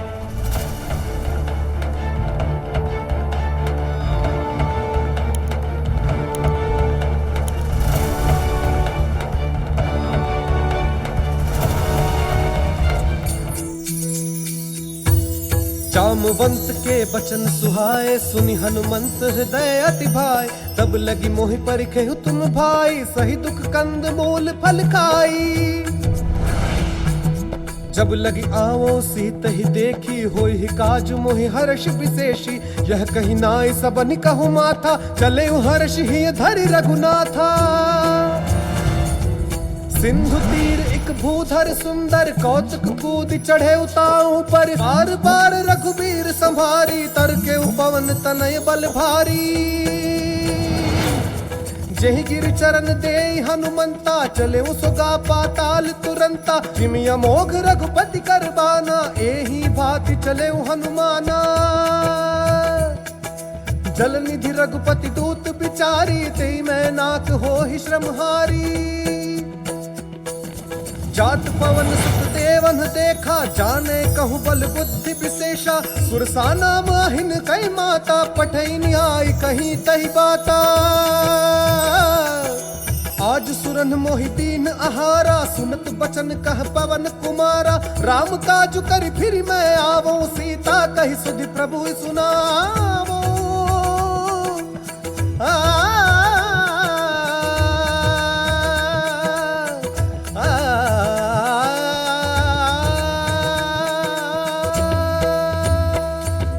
राम राम जय राम, राम जय राम, राम जय राम, राम जय राम, राम जय राम, राम जय राम, राम जय राम, राम राम राम जय राम, राम जय राम, राम जय राम, राम राम राम जय राम, राम साई।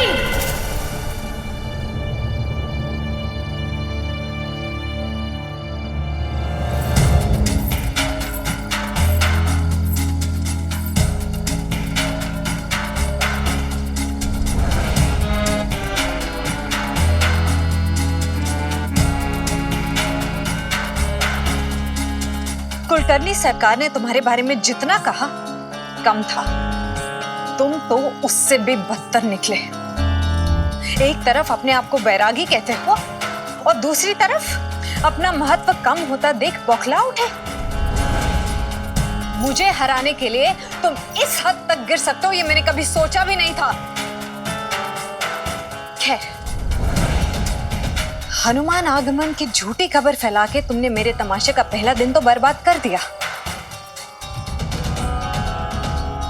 कहाँ हैं तुम्हारे हनुमान जी? मुझे तो नहीं दिखाई दे रहे। किसी को दिखाई दे रहे? दिखाई नहीं दिए, लेकिन वो इस चौरंग पर बैठे हैं। इस चौरंग को उठाकर हटाने की बहुत लोगों ने कोशिश की, लेकिन कोई भी उसे हिला नहीं पाया। इस चौरंग पे? चलो मैं खुद ही देख लेती हूँ।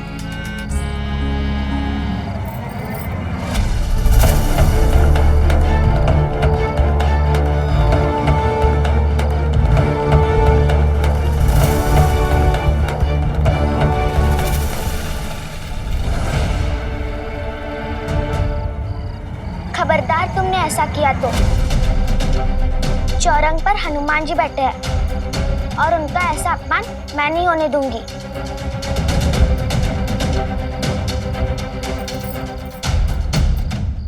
वाह साईं वाह, धर्म की आड़ में, भगवान की आड़ में तुम लोगों को मेरे खिलाफ भड़का रहे हो, उनमें अंधविश्वास फैला रहे हो। वाह।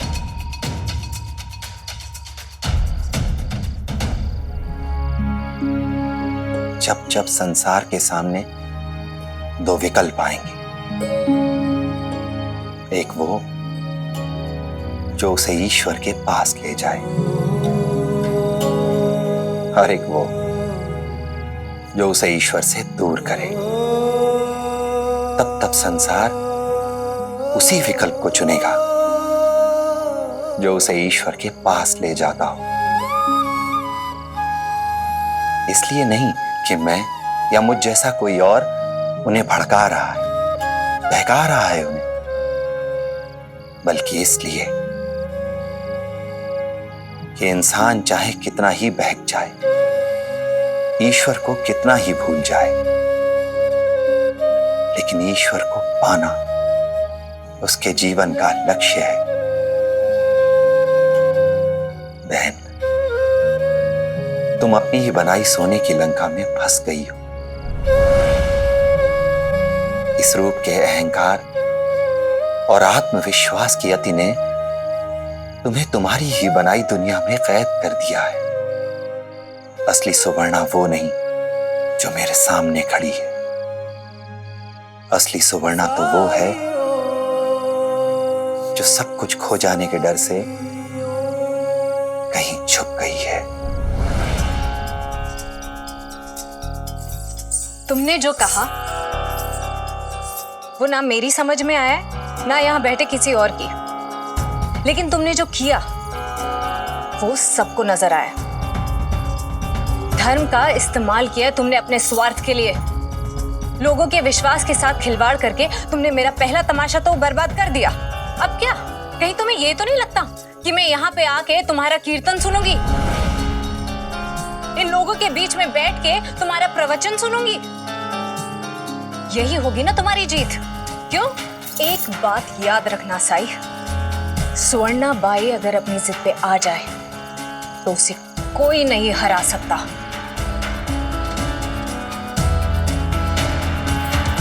हटो।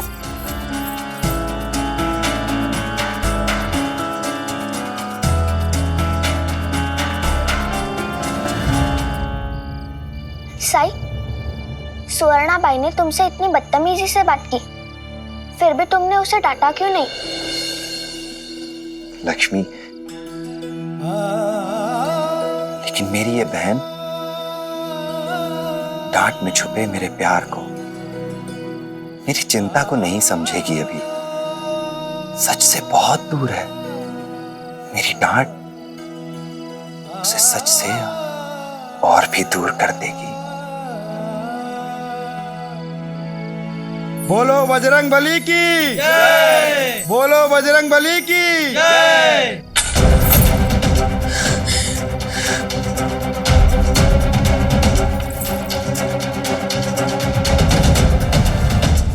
गुस्सा इन पे निकालने का क्या फायदा?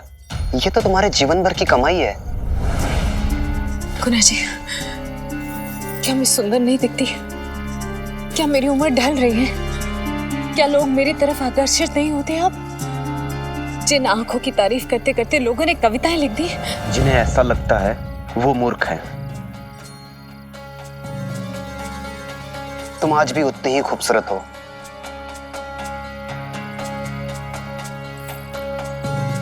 उम्र तुम्हारी खूबसूरती से बहुत पीछे है। तुम वाकई में ऐसा सोचते हो? क्या तुम हमेशा मेरे बारे में ऐसे ही सोचोगे? तुम्हारे अलावा सोचने के लिए और मेरा है ही कौन?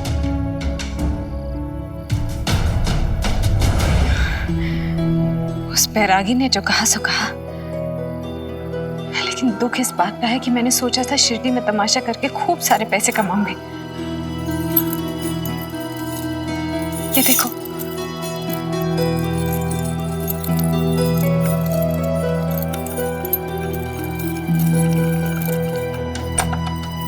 ये देखो,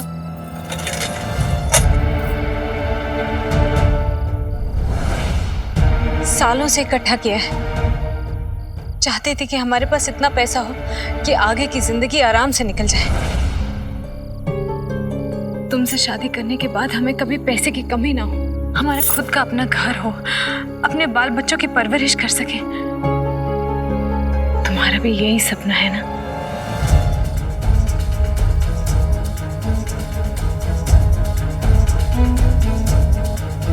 साईं के खेल बिगाड़ने से मेरा और तुम्हारा सपना बिगड़ नहीं सकता है। यहाँ नहीं तो कहीं और जाकर पैसा कमा लेंगे हम। तब तक, जब तक हमारा सपना पूरा होने के लिए किसी के आगे मजबूर ना होना पड़े।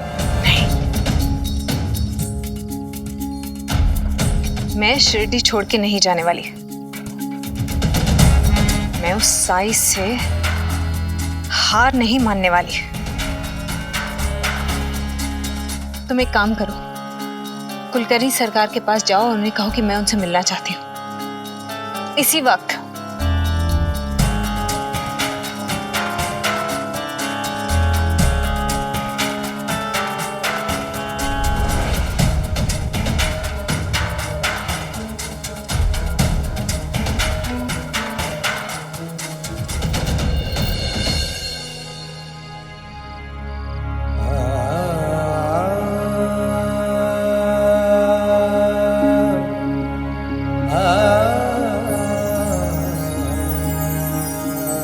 आओ माधव।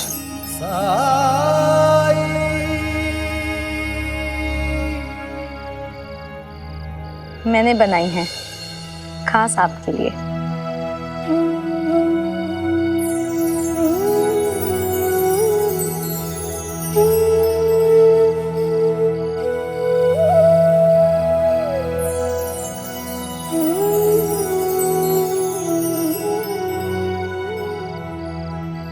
देख रहे हैं साईं, सर्दी निकल गई और अब लेकर आई है ये। राम जी भला करे। समय लगता है इसे बनाने में। कुछ महीनों से चल रही है इनकी ये सिलाई बुनाई, अपनी होने वाली संतान के लिए। उसी बहाने हमें भी मिल रहे हैं गर्मी में गर्म कपड़े। कोई बात नहीं, इस साल नहीं तो अगले साल काम में आएगी। भामा, तुम ये बताओ तुम्हारी सेहत कैसी है? जिसके सिर पे आपका हाथ हो उसे क्या तकलीफ हो सकती है? आपकी दी हुई विभूति से मेरे सारे दुख दर्द दूर हो गए हैं। अल्लाह मालिक।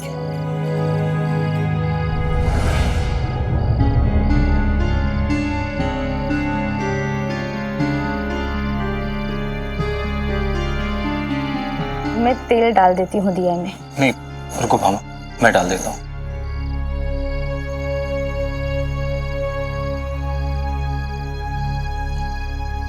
अरे इसमें तो तेल खत्म हो गया साईं, मैं अभी घर से ले आता हूँ। रुको माधव, चिंता मत करो। इस द्वारका माई में कभी अंधेरा नहीं होगा।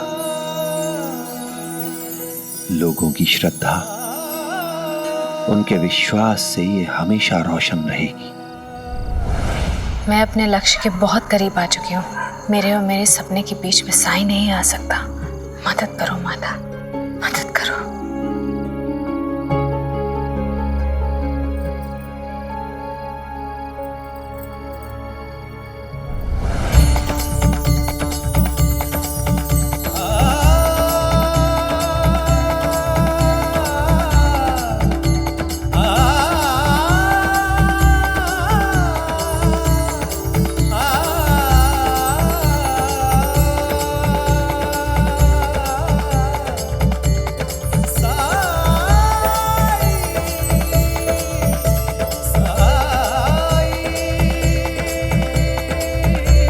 आश्चर्य साईं,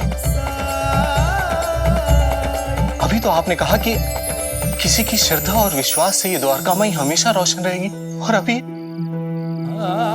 इसका मतलब कोई कहीं आपके लिए दिया जला रहा है। कौन है वो भक्त साईं? वही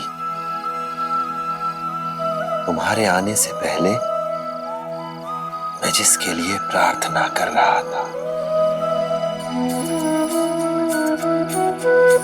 क्या हुआ है उस भक्त को?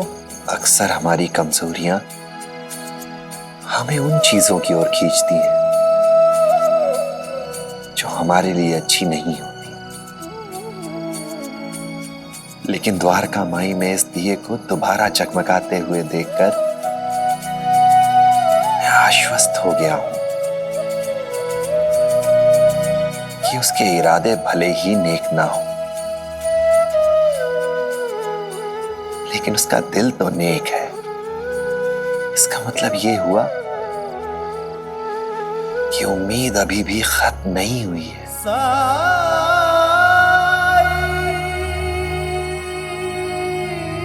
बस वो और गलतियां ना करे।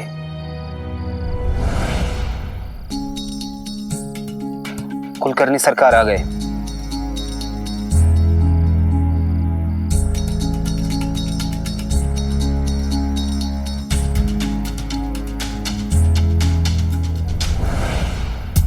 हरिओम हरिओम। मैंने तो तुम्हारा समर्थन किया था सुवर्णा बाई, और इसीलिए तो आया था तुम्हारे तमाशे में। लेकिन तुम्हें अपने ऊपर वास्तविकता से अधिक विश्वास था, और वही बोझ ले डूबा तुम्हें। हार गई तुम साई से। नहीं कुलकर्णी सरदार, युद्ध तो अभी शुरू हुआ है। चार्ल्स अंग्रेज सरकार का एक वरिष्ठ अधिकारी है। अहमदनगर भेजा है उसे अंग्रेज सरकार ने। जानते हैं उसे?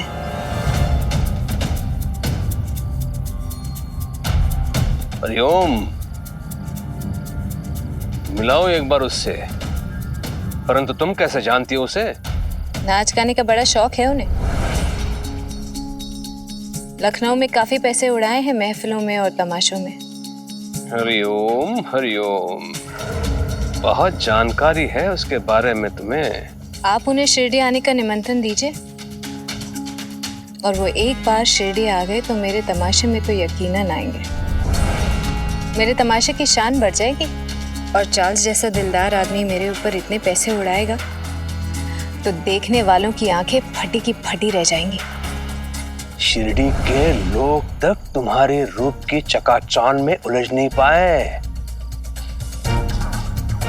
वो चले गए भिखारी साईं के कीर्तन में। हरिओम, और तुम्हें क्या लगता है हा? चार्ल्स तुम पर मोहित हो जाएगा? अपने रूप के भ्रम में मत रहो सुवर्णा बाई।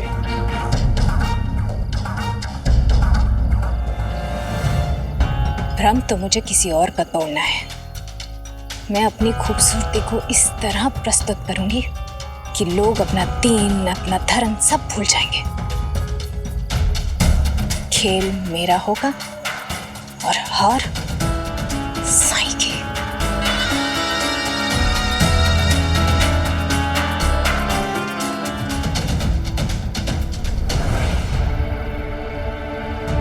हरिओम। ठीक है, हरिओम। फिर करता हूं मैं आमंत्रित चार्ल्स को।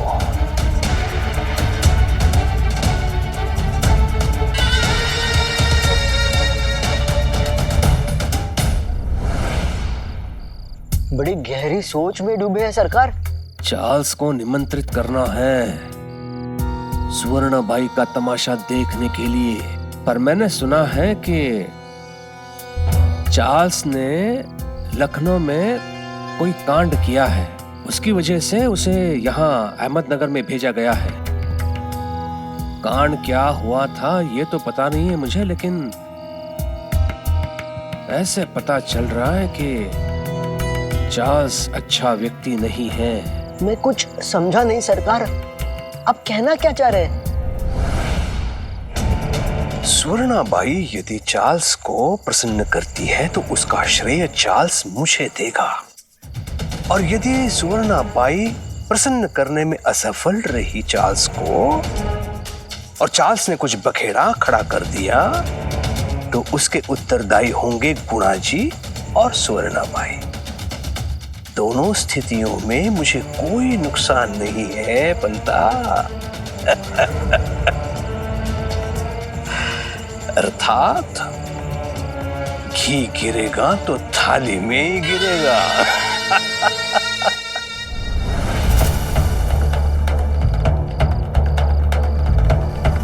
जो अपनी प्रजा का अहित चाहता हो, अपनी जिम्मेदारी ना निभा रहा, उसे शिरडी का राजा कहलाने का कोई अधिकार नहीं है। हरिओम।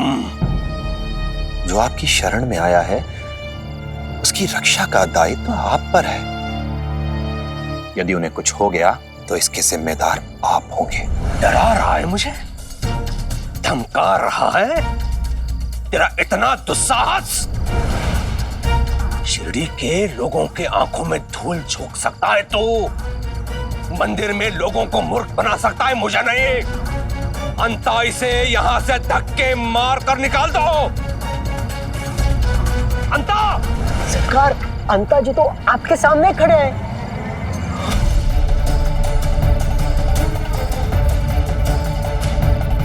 सरकार, आप ये क्या कह रहे हैं? मुझे कुछ समझ में नहीं आया। मैंने मंदिर में क्या किया? किसे मूर्ख बनाया? हरिओम।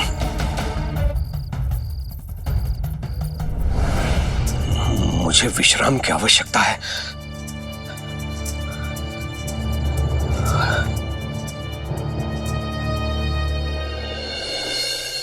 कमल, ये फूलों की माला देख रही हो? मैं चाहती हूँ कि तुम मेरे लिए ऐसी ही फूलों की माला बना। अगले तमाशे में मैं पहनूंगी ताकि दर्शकों को ऐसा लगे जैसे साक्षात मेनका धरती पे उतरी हो।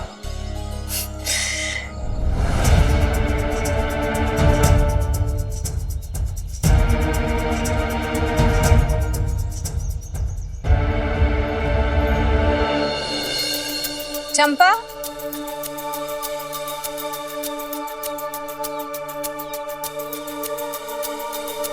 मुझसे मिले बिना ही जा रही हो? चलो आ जाओ अंदर, मैं तुम्हें लावनी का एक अलग सा गीत सिखाऊंगी, बिल्कुल नया।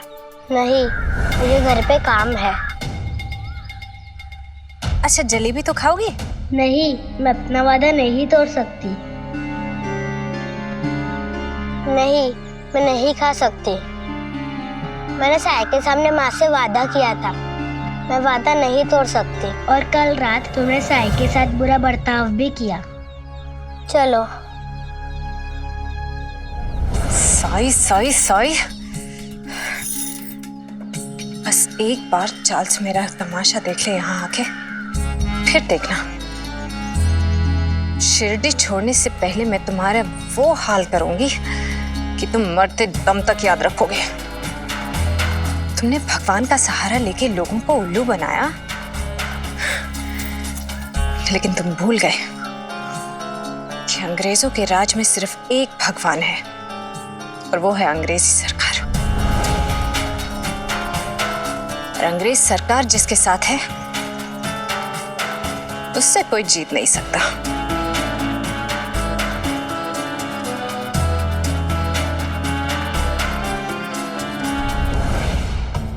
स्वर्णाबाई, तुम नहीं जानती हो तुमने जिस चार्ल्स को अपना हथियार बनाने का सोचा है, उससे नुकसान सिर्फ तुम्हें पहुंचेगा। ये वही चार्ल्स है जिसने लखनऊ में एक औरत के साथ दुर्व्यवहार किया और फिर उसकी हत्या कर दी। इसलिए इसका तबादला अहमदनगर कर दिया गया। लेकिन अब मैं तुम्हें आगाह नहीं करूंगा स्वर्णाबाई। मैं तो चाहता ही हूं कि मेरे रास्ते का कांटा कोई और निकाल दे।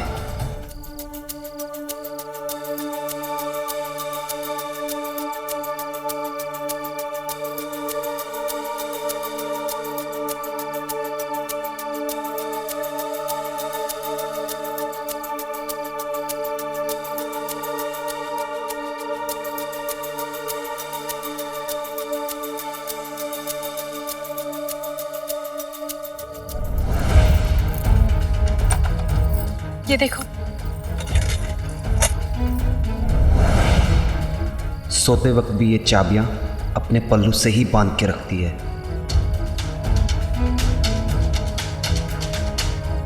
वक्त आ गया है, बस कल रात तक का इंतजार और।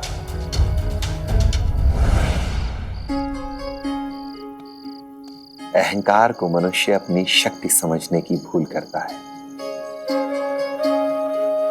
जबकि सच तो ये है कि अहंकार मनुष्य की शक्ति नहीं,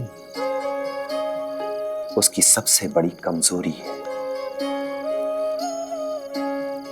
और अगर किसी को रूप का अहंकार हो जाए तो क्या होगा? तब तो वो इंसान केवल खुद को छल रहा है, अपने दुखों की राह बना रहा है वो। क्योंकि रूप तो एक ना एक दिन खत्म ही हो जाएगा। तब क्या होगा? क्या बीते दिनों में इस सच्चाई को ना समझ पाने का पछतावा नहीं होगा? इस रूप के अलावा भी जीवन में बहुत कुछ था, ये ना समझ पाने का पछतावा नहीं होगा। रूप की इस खूबसूरत चादर के पीछे छिपे असली इंसान को ना समझ पाने का पछतावा नहीं होगा क्या?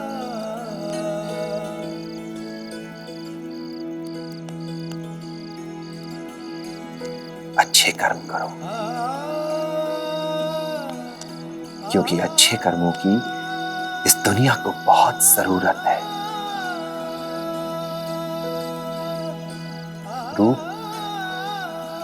रूप को अपनी पहचान मत बनाओ, बल्कि अच्छे कर्मों से अपनी पहचान ऐसी बनाओ कि वही तुम्हारा रूप बन जाए।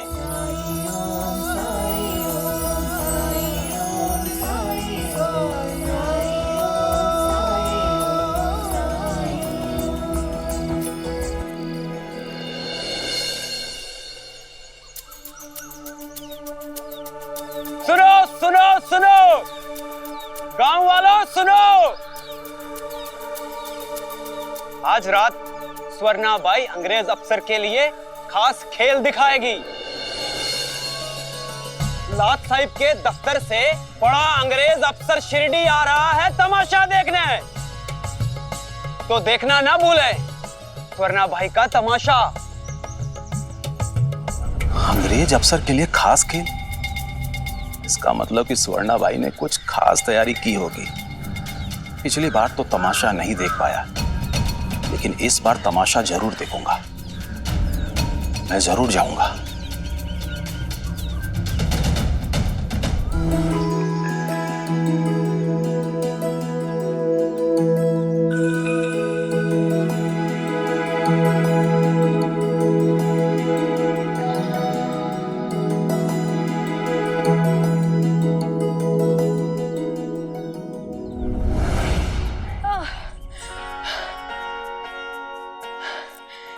बात पूछूं? जब भी तुम अभ्यास करती हो, मुझे यही आईना पकड़कर खड़े रहने क्यों कहती हो?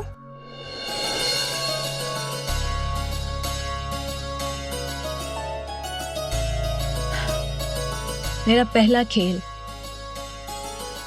तमाशा देखने बहुत सारे लोग आए थे।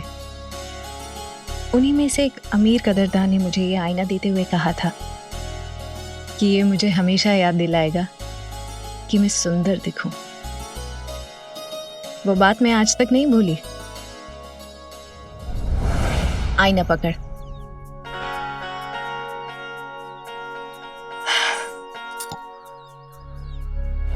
फिर अभ्यास करोगी? आज से पहले तुम्हें इतना अभ्यास करते हुए कभी नहीं देखा। आज का खेल मेरा भविष्य तय करेगा, इसलिए मैं इसमें कोई कसर नहीं छोड़ना चाहती। आज रात मैं ऐसा नाचूंगी जैसे ये मेरी जिंदगी का आखिरी नृत्य हो।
काजल की डिब्बी? किसी ने भिक्षा में दी है बायजमा।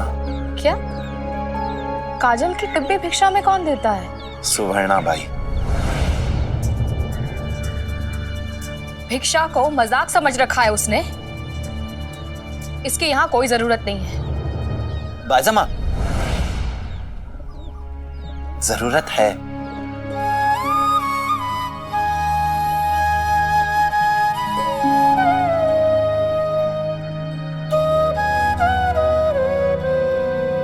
इसे यहीं रहने दो, किसी की अमानत है ये, और कौन जाने किसी दिन काम ही आ जाए। विचित्र हो तुम साईं। उसने एक मौका नहीं छोड़ा है तुम्हें बेइज्जत करने का, और तुम होके उसके विरुद्ध एक शब्द नहीं बोलना चाहते हो और उसे बहन कहते हो। क्यों? आवत गारी एक है, उल्टत होत अनेक। कहे कबीर ना उलटिए, बनी एक को एक। समझी बायजामा?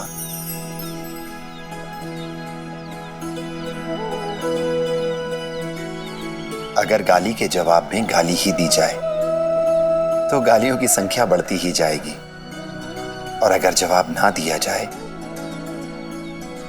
तो वही खत्म हो जाएगी। और वैसे भी किसी को बहन बुलाने में बुराई ही क्या है?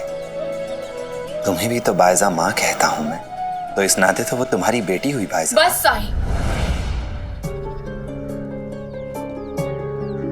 अब और बोलने की जरूरत नहीं है। तुम जानते भी हो वो फिर एक नया खेल रख रही है तमाशे का, और इस बार कोई अंग्रेज अफसर भी आ रहा है देखने के लिए। इस खेल को वो खास खेल का नाम देकर गांव में प्रचार भी कर रही है। चिप्पी का दाम भी बढ़ा दिया है उसने। साईं, तुम रोकते क्यों नहीं हो लोगों को? एक बार कहकर तो देखो। लोग तुम्हारी बात सुनते हैं, मानते हैं तुम्हारी बात को। हमें लोगों को उसके पास जाने से रोकना होगा साईं। लोगों को उसके पास जाने से रोकने से कहीं ज्यादा जरूरी है लोगों का उसके पास सही समय पर पहुंचना। सही समय माने जब उसे लोगों की जरूरत हो। इसका क्या मतलब हुआ साईं?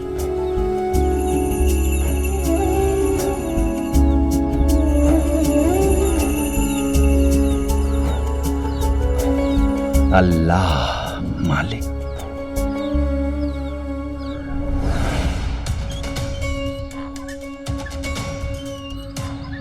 चाल साहब, आपने मेरे निमंत्रण को स्वीकार करके मुझे धन्य कर दिया। It's okay, कुलखानी। साहिब,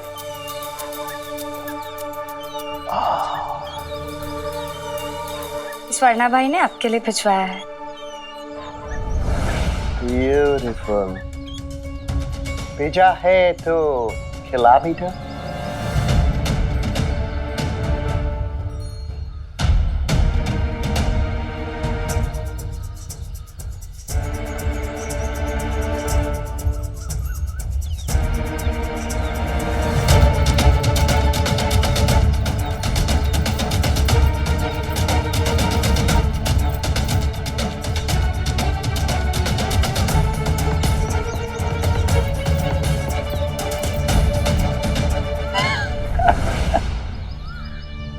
चलो चलो कमल, हमें चाल साहब के लिए रात के खेल की तैयारी करनी है। चलो।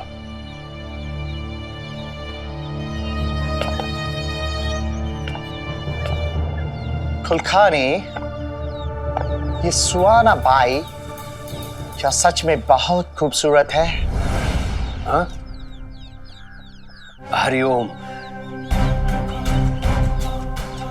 अब क्या कहूं चाल साहब, ऐसा सौंदर्य शिरडी ने इससे पहले कभी नहीं देखा है। अरे हमें भी दो यार, दो हमें भी दो एक। चलो चलो भाई, दे दो। हमें भी चिप्पी दो। सारी चिप्पी बिक गई। चिप्पी बिक गई? अरे हमें तमाशा दिखना है भाई। हमें भी तमाशा देखना है, हमें भी अंदर आना है। बोला ना, सारी चिप्पी बिक गई। चिप्पी बिक गई? ये कीमती वस्तु देंगे।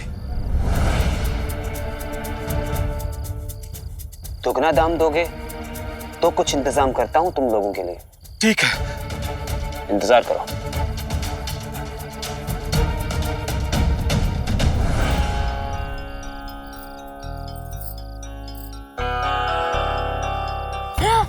कमल, क्या कर रही है? कहाँ है ध्यान दे रहा? ठीक से लगा। अहमदनगर से अंग्रेज अफसर आ रहे हैं खास मेरे लिए।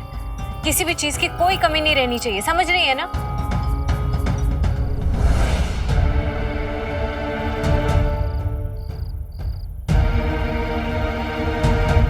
परेशान क्यों हो रही हो? तुम्हें पता है लोग आपस में लड़ रहे हैं चिप्पी खरीदने के लिए, मुंह मांगा दाम दे रहे हैं। हम आज माला माल होने वाले हैं।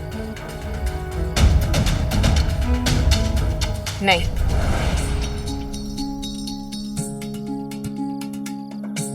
बात सिर्फ पैसों की नहीं है, बात मेरी प्रतिष्ठा की है, जिसे मिट्टी में मिलाने की साईं ने कोई कसर नहीं छोड़ी है। मैं उसे दिखाना चाहती हूँ कि उससे प्रेम करने वाले, उसे चाहने वाले सिर्फ गरीब लोग हैं, लेकिन मुझे चाहने वाले, मुझसे प्रेम करने वाले साहब लोग, गोरे साहब, जैसे चार्ल्स।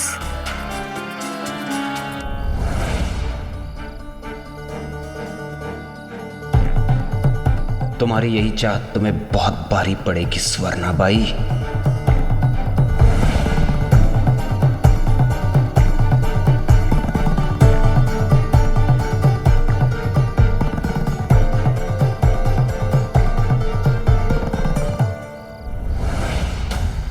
चिप्पी नहीं मिली तो मेरे पतिदेव मेरे कंगन लेकर गए उस तमाशे वाले का तमाशा देखने के लिए। मुझे तो स्वर्णा बाई पे गुस्सा आ रहा है। जी चाहता है ना कि उस नाचने वाली की झाड़ू से पिटाई करूं। साईं, आपने एक बार जैसे सत्तू के समय पे सारी औरतों को एक साथ जमा किया था, बस एक बार फिर से कह दीजिए कि सारी औरतें अपने घरों से झाड़ू लेकर एक साथ जमा हो जाए। आप भी क्यों नहीं चलते हमारे साथ कि ये झाड़ू लेकर? हाँ। गलती तुम्हारे पति ने की है, पहले उसे समझाओ, बाद में किसी और को समझाना। कैसी बातें कर रहे हैं साईं? अरे मर्द जात तो होती ही ऐसी है। सब गलती तो उस स्वर्णा बाई की है जो इसका फायदा उठा रही है। सब गलती सुवर्णा बाई की है। और नहीं तो किसकी है? तो तुम्हारे हिसाब से साई, ना तो मैं कावेरी हूँ और ना ही मैं बाईजाग का। मैं जानती हूँ आप अच्छी अच्छी बातें बोलते हैं, लेकिन मेरी समझ में नहीं आती साई। बस एक बात बताइए, आप मेरे साथ ये झाड़ू लेके चल रहे हैं या नहीं? क्योंकि मुझे मेरे कंगन वापस चाहिए साई।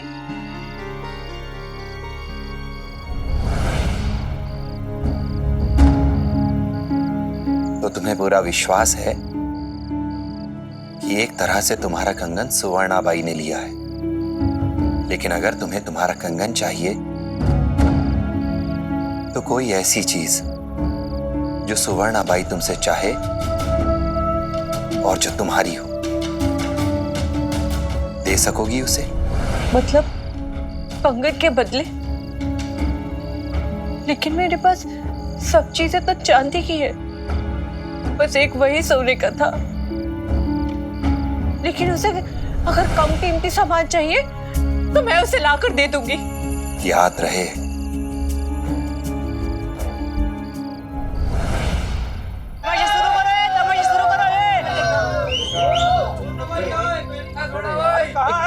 कहाँ गई?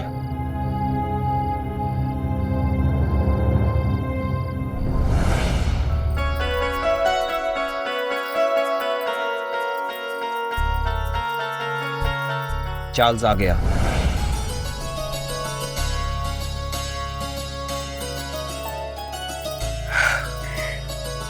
कैसी लग रही हो?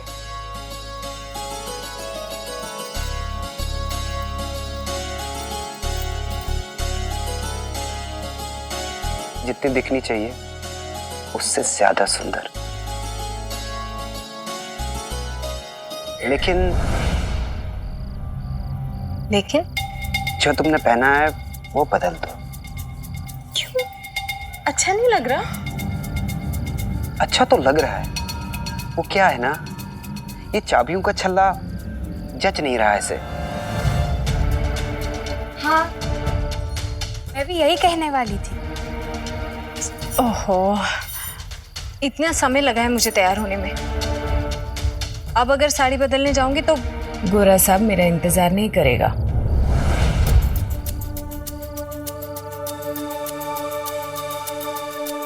सुनो, एक काम करें, ये चाबी तुम ही रख लो अपने पास।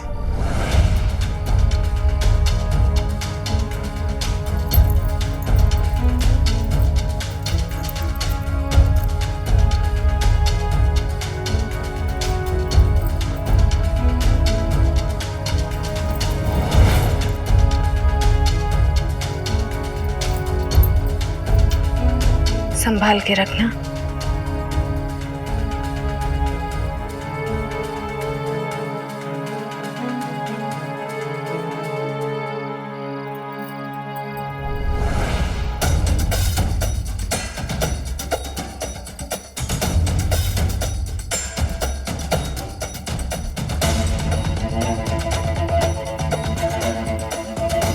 तुम्हें याद है ना जो मैंने तुम्हें कहा है?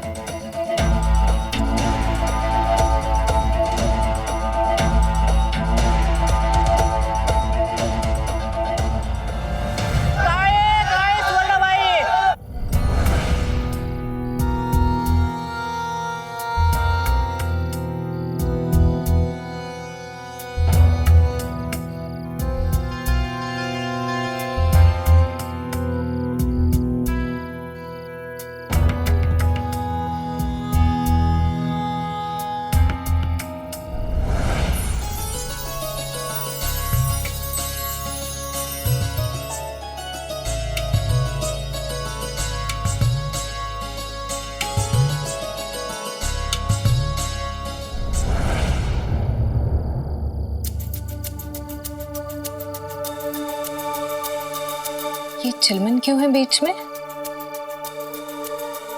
वो चार्ल्स साहब नहीं बैठना चाहते हैं गांव वालों के साथ, इसलिए ये लोग अलग बैठे हैं। और तुम्हें चार्ल्स की तरफ देखकर ही नाचना गाना है। तुम गांव वालों की चिंता मत करो। लेकिन गांव वालों ने भी तो पैसे दिए हैं तमाशा देखने के लिए। मैं कैसे नहीं करूं उनकी चिंता। ये वही लोग हैं जो शिरडी में तुम्हारा पहला तमाशा छोड़कर साईं के पास मारुति मंदिर चले गए थे। ये लोग इसी लायक हैं। और तुम ये मत भूलो कि ये तमाशा चार्ल्स के लिए है। तुम अपना पूरा ध्यान उन पर केंद्रित करो।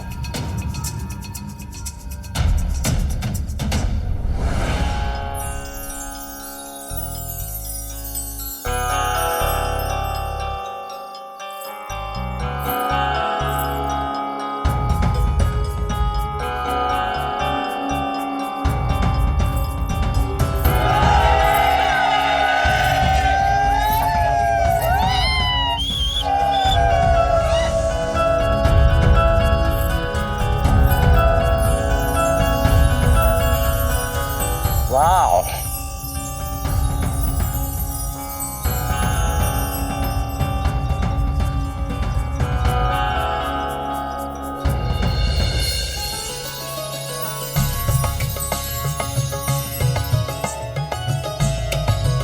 Beautiful.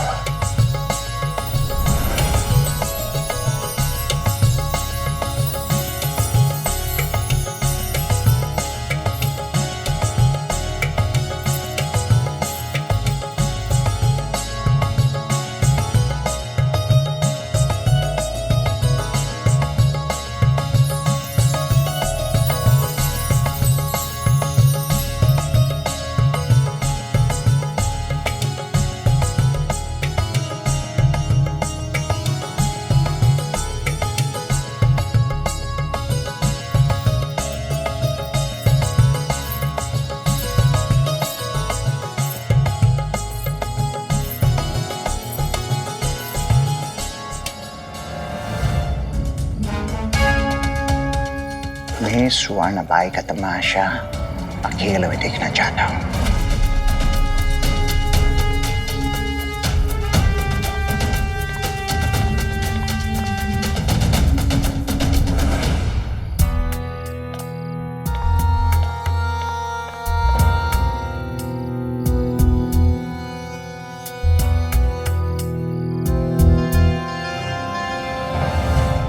हरिओम। सब लोग अपने अपने घर जाएंगे। लेकिन सरकार, लेकिन सरकार, लेकिन सरकार, लेकिन सरकार, लेकिन सरकार, हरिओम। जो कहा है वो करो।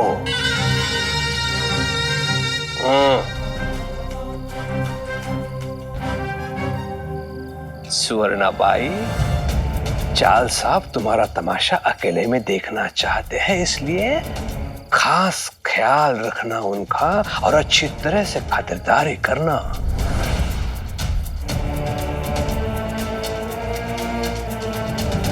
चलता हूं साहब। हरिओम।